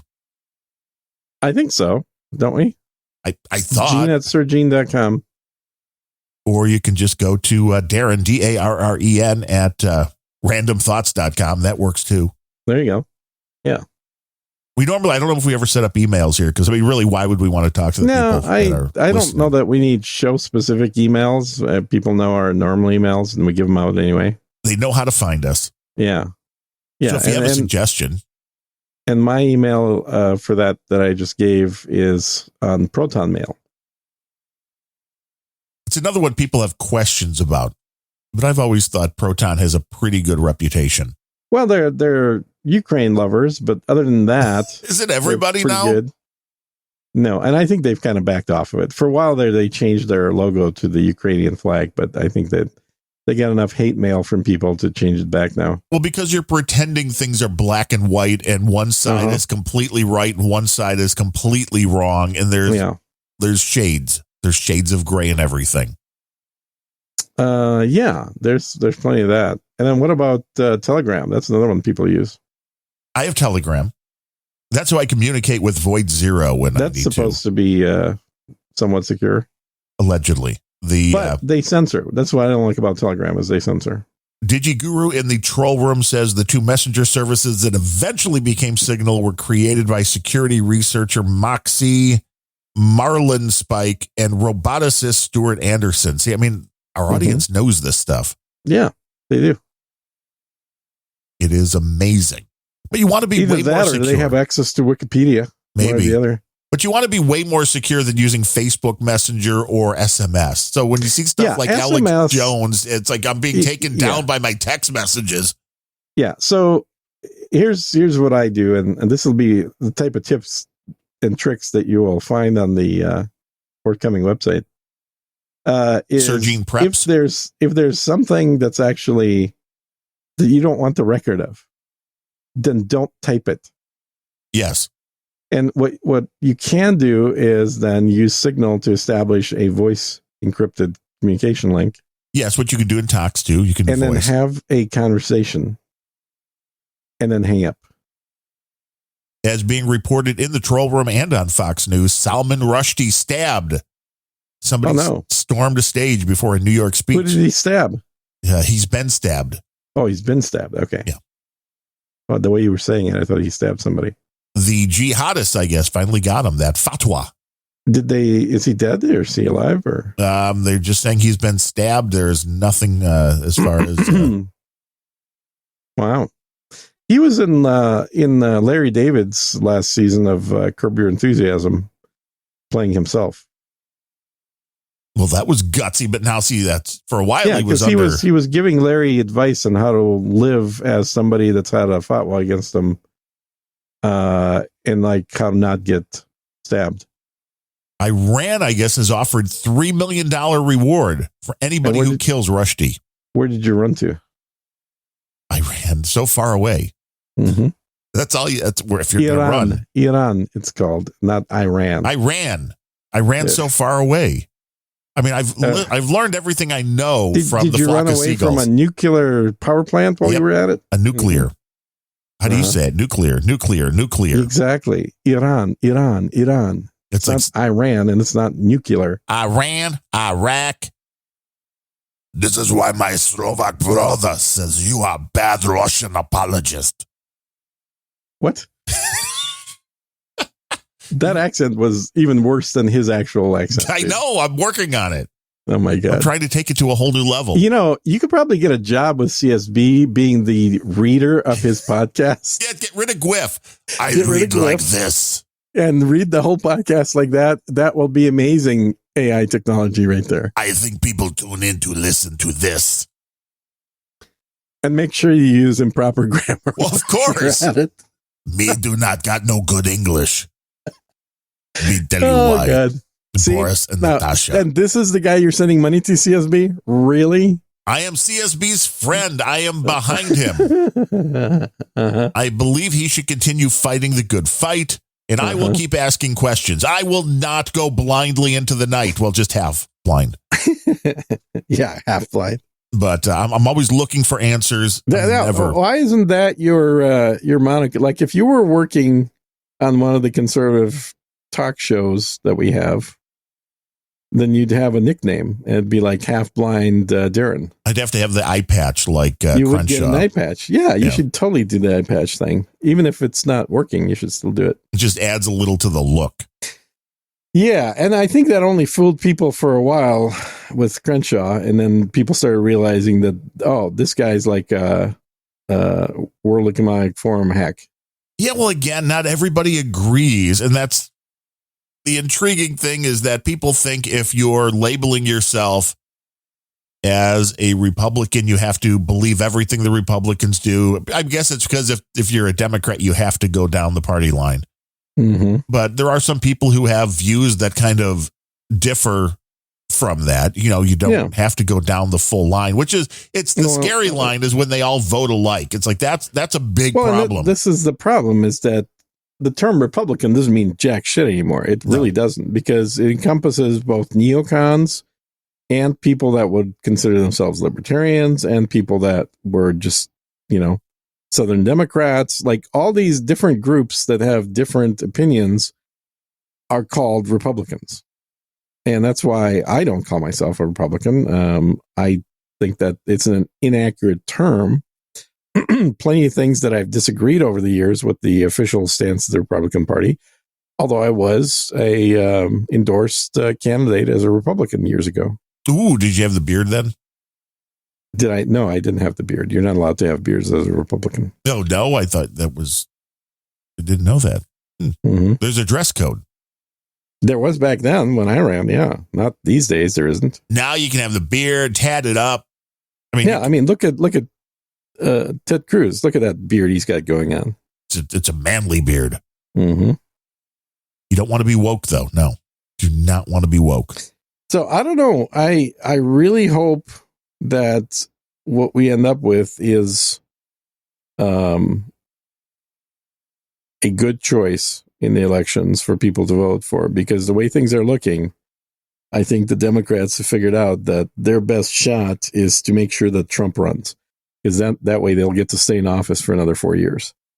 I'm not sure about that. I think everything they're doing is emboldening Trump. Well, that's my point. I think they're trying to get Trump to run. And I think he'll win. If Trump runs, I don't think there's any chance. Not win. There's no way he's going to win. Would bet you anything that there's. How much? Let's do a bet. Let's do a steak dinner bet. Okay. A good steak, though. If you lose, you have to fly to Austin for the steak. If I lose, I'll fly out to Chicago. If I lose, that would make sense. It's like you can't have the. I mean, we're both getting a steak dinner out of it, no matter what. So that part of it's kind of a not really. It's a win-win. Yeah, but there is a financial cost to you that the loser pays for their own airline ticket. Right. I mean, I should say that if you can send me a first class ticket, and with all of this new venture money, why would I send you a ticket? This money that you've got coming in, this new business. What? Oh, I'm spending money. I got no money coming in. What are you talking about? I got nothing but expenses right now. And then it's all that money getting shipped to China. This is going to be big. I think that the Democrats are so afraid of Trump that this is their Hail Mary. And I think, again, taking out massive voter fraud, which I know is hard to do in an American election, but taking that out, if this does not turn into something, meaning if the end result isn't Trump did something heinous and we can prove it now, or at least don't need to prove anything, just have to create a reasonable doubt. You have to show enough to the American people. If they can't do that, then I think the Trump vote would be way more than anybody could imagine. Yeah, it's not going to happen. I think they realize that they've beat Trump once. If they want to beat the next guy, it should be also Trump once again. They can't beat DeSantis. DeSantis would absolutely win. Plenty of people that would not vote for Trump would vote for DeSantis. There are plenty of people, and we all live in bubbles. I think most people on No Agenda are in the right side of the spectrum bubble, and they don't realize that there's a huge group of people in the middle that don't really like the Democrats, but they hate Trump. They're the people that voted against Trump in the last election, even though they didn't really like Biden all that much. I think there are some people that are coming around because they're continuing to persecute Trump. I think some of those people are coming around to, ooh, this is not right. Well, remember, every election, there are 4 years of brand new voters, people that are 18, 19, 20, and 21 that didn't get to vote for the last election. Who do you think 18, 19, 20, and 21-year-olds are most likely to vote for? Not Joe Biden. Not Trump. Not Kamala Harris. Maybe more Kamala Harris than Trump. That's scary. Yeah, I think so. Because A, she's a woman, and we still haven't had one of those. Are we sure? Unlike Obama's partner. And Biden? Yeah, Biden. That's the one I meant. No, the one that's taller. His wife. Oh, Michelle. Yeah. Michael is clearly not a woman, so. That is so been debunked so many times. Oh, I'm sure it has. Yes. That's we should believe all the debunkers. But there are records. I mean, you can see school photographs there's also throughout birth certificates for Obama somewhere in there too. Yeah, forget the birth certificates. I mean, there are photos of Michelle Obama as a child here in Chirac. I mean, you'd have to do of somebody as a child. Well, that's true, but that doesn't seem to be true.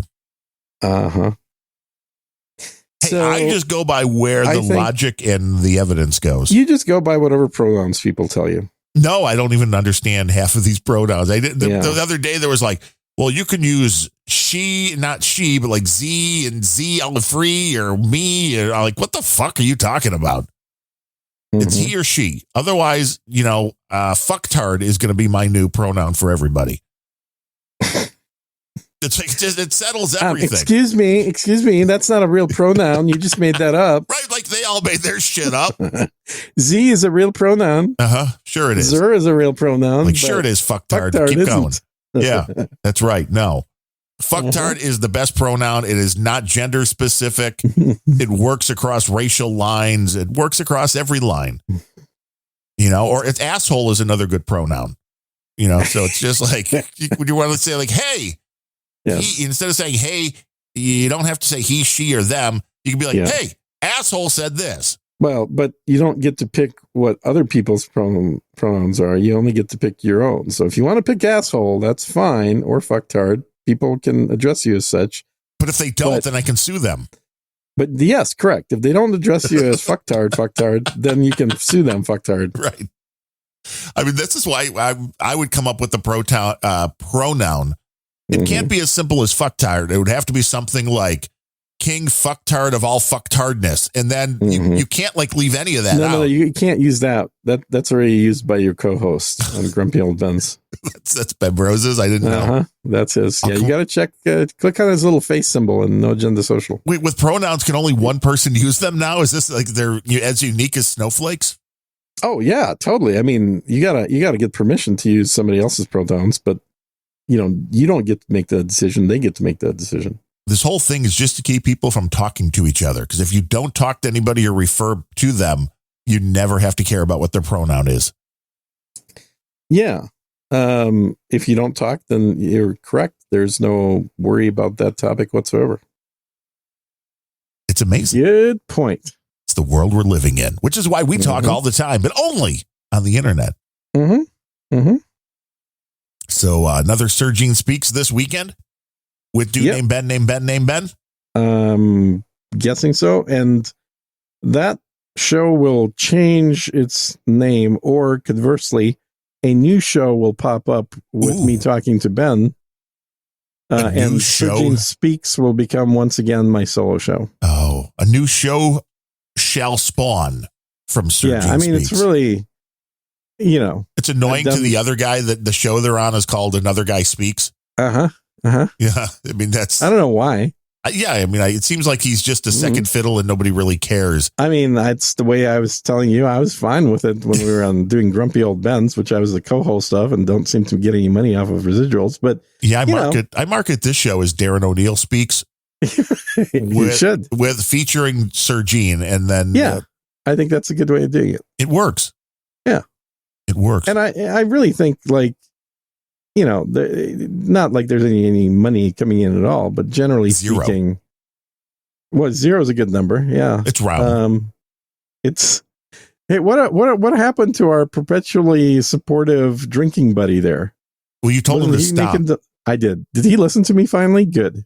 I would highly recommend to Sir Joshua, the historian, only donate to Random Thoughts and the Rock and Roll Pre-Show.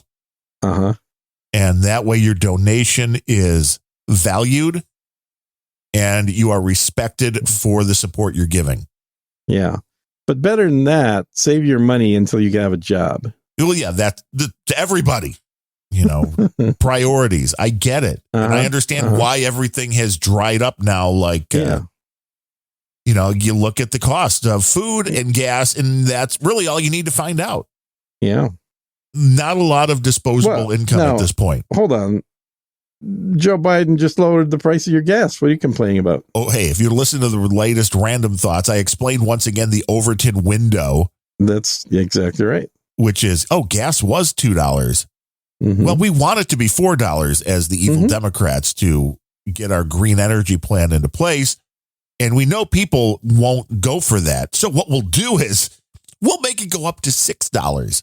Right. And then we'll bring it back to $4. And we will be heralded as the saviors for bringing the price down. And they're trying to play that game, which is... they're totally doing that. And it's not even a matter of $2 down. It's more like 50 cents down.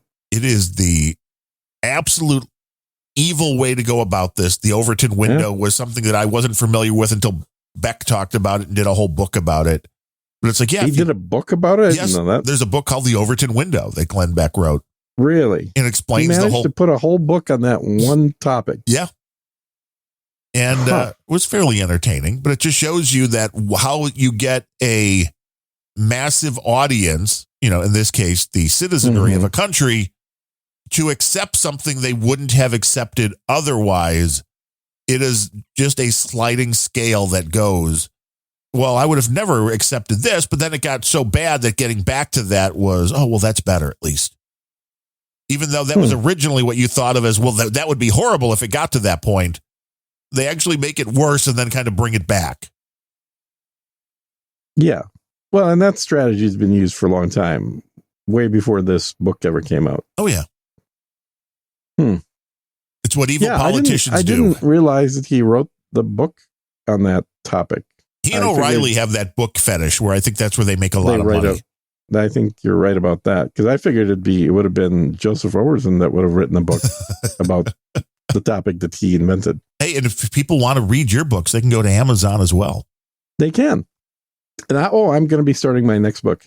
Ooh, what's this one going to be about? They're all boring. I mean, honestly. Okay, this is the best way to sell a book. I'm the best promoter of my own material, right? Yeah, tell us about this brand new book that's coming out. I was going to an event, and they're like, "So are you now? How many copies are you bringing for the folks?" I'm like, "Book copies? Why would I bring copies of my own book?" They're like, that's why we hired you. If they want to, they could, I guess, buy it or something. But I wouldn't recommend it. But I wrote this book. You can buy it if you want, but I wouldn't recommend it. Oh, I know. But some people are more intrigued to actually go spend money after hearing stuff like that. So it's all like I'm using, next level psychology here. Jedi mind tricking them. That's right. So all of my books that are on Amazon are around the topic of business management. And this next one is no exception. I'm going to be covering a slightly different aspect. Its focus is really on the mentality of the CEO and the types of thinking that a CEO should need to overcome so it doesn't make them be, it doesn't influence their decisions in a negative way. I thought the most interesting thing about Chapter 1, stop treating people like they're human. Oh. Chapter 2, robots are the way to go. Yeah, I know, stuff like that. It's just practical advice. I was most intrigued of, due to the photo that's on the jacket, which was you shirtless on a horse. Yeah, you like that? I mean, that was an amazing photo. Very tastefully done. It took a while to get that. It was done by a professional. Yes. I had somebody fly out here from Colorado. That's a professional photographer to do that one. Were you going to say it took a while to find a horse that could take that kind of weight? Well, okay. So technically, it wasn't really a horse. Oh, yeah. Yeah, it was actually a donkey. But the CGI involved in turning it into a horse did a great job. Deep fake book. A little bit. Was this, did you actually write this book, or was this an AI that just wrote the whole book? Oh, no. I write all my books. You've fed your brain into an AI, and CSB helped you. I'm a pretty good writer, yeah. I've never read any of your stuff. Sometimes they let me write all the way around the courtyard. Well, it'll be something people can look forward to. All sorts of products coming out. Yeah, lots of stuff. Well, this is, this is what happens when you don't have a job anymore. So you have to come up with things to do. This is what happens when podcasting doesn't pay. Well, I'm hoping that'll pay too, although it's questionable whether there's any chance of that in hell. But we will find out. We'll see if once the podcast is rebranded off of Sir Gene Speaks to the new show, which I still haven't approved the title of. I was going to say, is it the new Sir Gene Speaks? The new Sir Gene Speaks, exactly. With special guests. Right, now featuring some other guy. Yeah. Actually, that would be a good show. Some other guy being in the title, that would be great. Yeah. That was very good. I like it. Yeah, so far, like none of the domain names, because that's how you pick a name of a show, is you do domain searches, see if anyone else has it already or not. So far, none of them have been particularly impressive to me. I have started using the search at Podcast Index for the podcast, and then going to the domain, because there are so many domains now. Oh, yeah. Okay. Well, then this is a difference between you and me, and we've talked about this, is I think there are many domains. I think there's only the .com domains. Nothing else exists. I would agree. You happen to think there are other domains other than .com. You mean like show? So unrelenting.show. If you want to support the show, go to unrelenting.show. Or you could go to unrelentingpodcast.com and then support the show as well.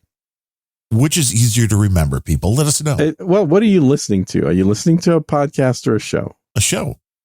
I listen to podcasts. It's a show. Everything's a show. Okay. All right. Although CSB had a point, which is why people should go www.unrelenting.show, because then it's like, oh my God. Otherwise, people just hear .show and they're like, I don't know what the fuck that is. Their brain. It's a stupid domain name. And then that's why you're not getting any money. No, it's not. It's because people are typing in.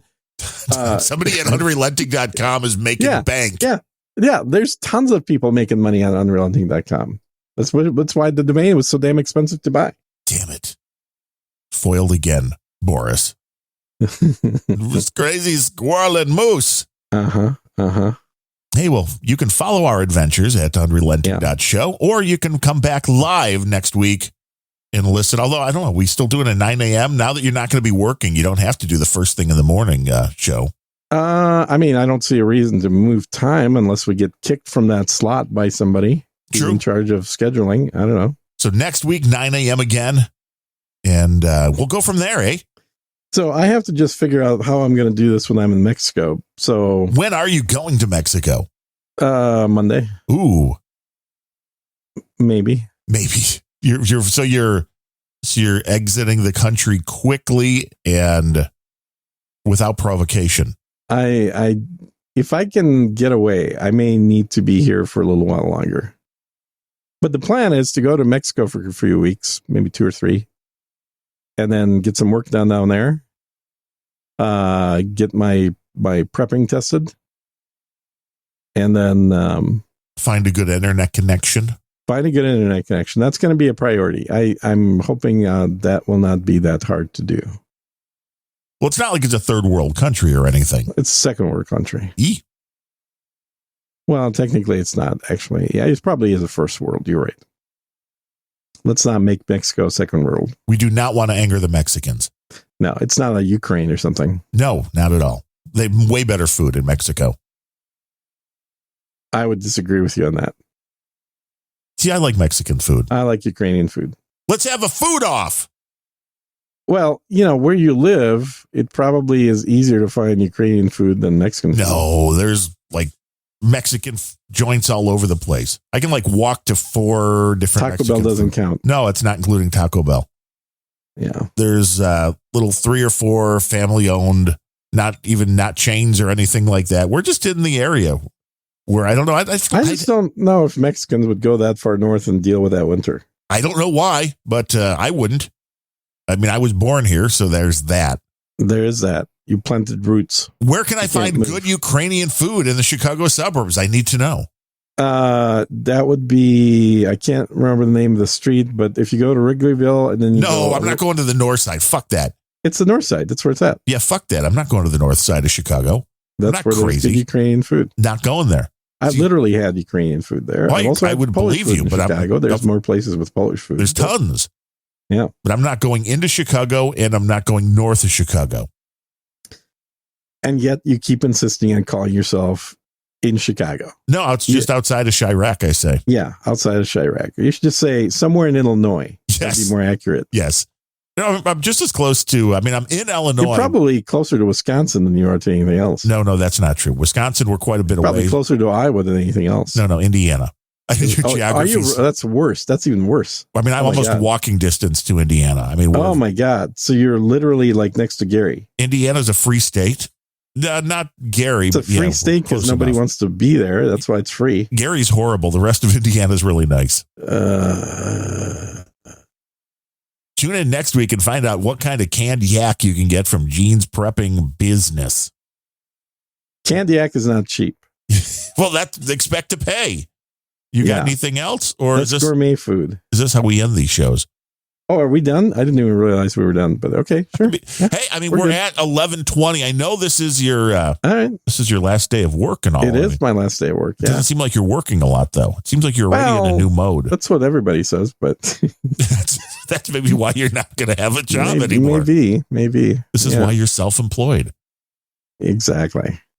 But hey, that's why people listen to this show. Well, I think people listen to this show because they enjoy the sound of our voices. Because we bring them topics in ways nobody else dare cover. And that's absolutely correct. And thank you to the people that show up live, including Blitzed, I Have No Name, DigiGuru, C. Are you literally going to read everybody's names now? Yeah, NetNed. They're all in the troll room. So you've gone from reading people that send in money to reading people that bother listening live. And nobody's sending money. I don't know. I don't know what to do. Don't send money. Just send water. Send your food. Send water with gold flakes inside of it, maybe. Uh-huh. Or just Goldschlager. At least then, it is. Yeah, that is Goldschlager. And at least then, the tooth pain will go away. Yeah. Is your tooth in pain and you're waiting until September? It is. That's not really in pain now. I mean, the penicillin, I think, and whatever they put topically on it before they put the temporary filling down, that seems to be doing the trick. So hopefully, they did do the root canal, or are you waiting for a root canal? No, the root canal will be on the 7th. They just put down a medicated, some kind of medication on top of the tooth, and then with the filling, or it's mixed into the filling, however they do it, to get rid of the infection. Yeah. So that should at least take care of. And then there's a temporary covering on there. So it's not, food and stuff won't be getting into the tooth. So they prepped the tooth with a temporary filling. Right. And put a filling in, but they haven't taken out the root canal. Correct.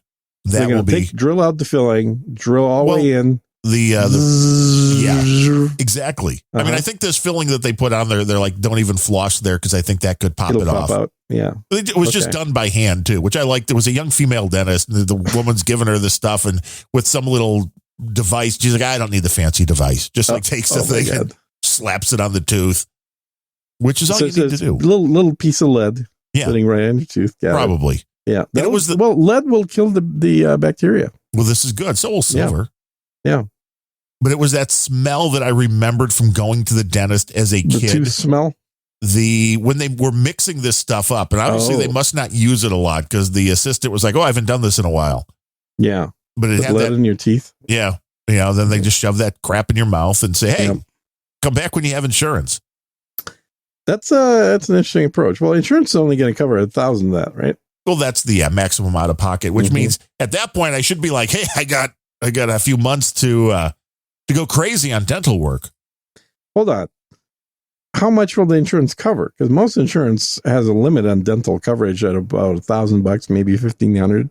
No, this is the insurance. You have unlimited dental insurance? Are you nuts? Well, this no fucking way. Working for the government, dude. There's a maximum. It's just like I might need to marry somebody that works for the government just to do that. It's like a that's unheard of. Unlimited dental insurance. It is very much like the medical insurance where you have a maximum out of pocket for that period. So that's crazy. Yeah, once you hit that, dental insurance is cheap, but what it does cover is up to like $1,000 or maybe $1,500 a year. Anything over that is your out of pocket. Nope. You're saying yours is the other way around. Yes, where you pay the first $1,000. Well, no, it still will cover part of that. It covers like 80%, and then if you get over a certain amount, it's the maximum. And it's 100% coverage, right? But without a cap. Correct. You better check into that. But holy shit, if that's true, that is insane. I was like, this is awesome. Yeah, I love get your full mouth redone. You're like, go. You might as well get full on gold fillings. And I did that years ago. I did that like, I don't know, 15, 16 years ago. I just had crowns put on all my teeth. You're like, well, that's it. That's like, you can't beat that. Then you don't have to worry about it because your crown can't get a fucking cavity. Right. It's like, dude, you're impervious. It seals your teeth in. It's what you need. And the medical insurance too. It's also with the same company, which is Blue Cross here in Illinois. Yeah. And now though, where it was yearly, it had been going up and up and up, where a doctor visit was a $45 copay. That's zero now. Yep. It's zero now. Copay for a doctor. Yeah. Fuck the government, man. I'm telling you. This is the real problem with this country is government insurance is too good. I would agree, but I'm like, this is why I like, why haven't we been on this boat the whole time? Exactly. You're like, screw finding a nice Ukrainian refugee. I need a woman that works in the government. Yeah. It's like, do you work in the post office? Yes. Would you like to get married?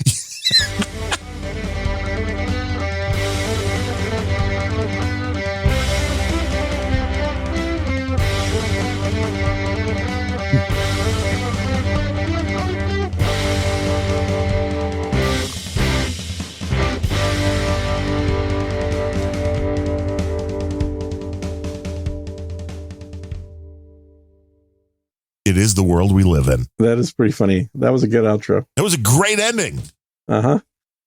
Thanks, trolls. Coming up next on the No Agenda stream will be Adam Curry. Oh, that Adam guy's getting online again, isn't he? Yeah, and that Dave Jones guy. Podcasting 2.0. What the board meeting will be covering today, we don't know.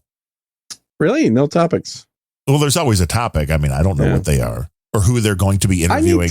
I need to introduce the idea of adding an element into the Podcasting 2.0 that redirects you to a prepping store. Oh, well, there's a great idea. I think a lot of people would be up for that. Just right from your podcast app, just click the little prep button and it just takes you right to the store, all built in. Well, that's kind of what they're trying to do. I mean, that's the other beauty of things like transcripts and chapters is that you can add the URLs to them. Yeah. So there are ways to redirect, from your podcast and all that. People are doing exclamation point prep in the troll room. See, now if you can get, all you have to do is pay Void Zero like $1 and he'll go in and add that. So if somebody does that prep karma. Yeah. Well, then you can just say, well, hey, you need to prep, go to SirGenePreps.com. And it's actually better than that. Now that we're not live anymore, I can tell you the name of the store site. Do you want me to turn off the stream? Oh, I thought you already had turned off the stream. No, I was just saying bye to the trolls. I mean, okay. Bye, trolls. We'll talk to you later. We're going to talk in private now. I'm going to get to hear all the things that you can't hear. Oh, all the trolls say, oh, sorry. Go fuck yourself. What did you have for breakfast?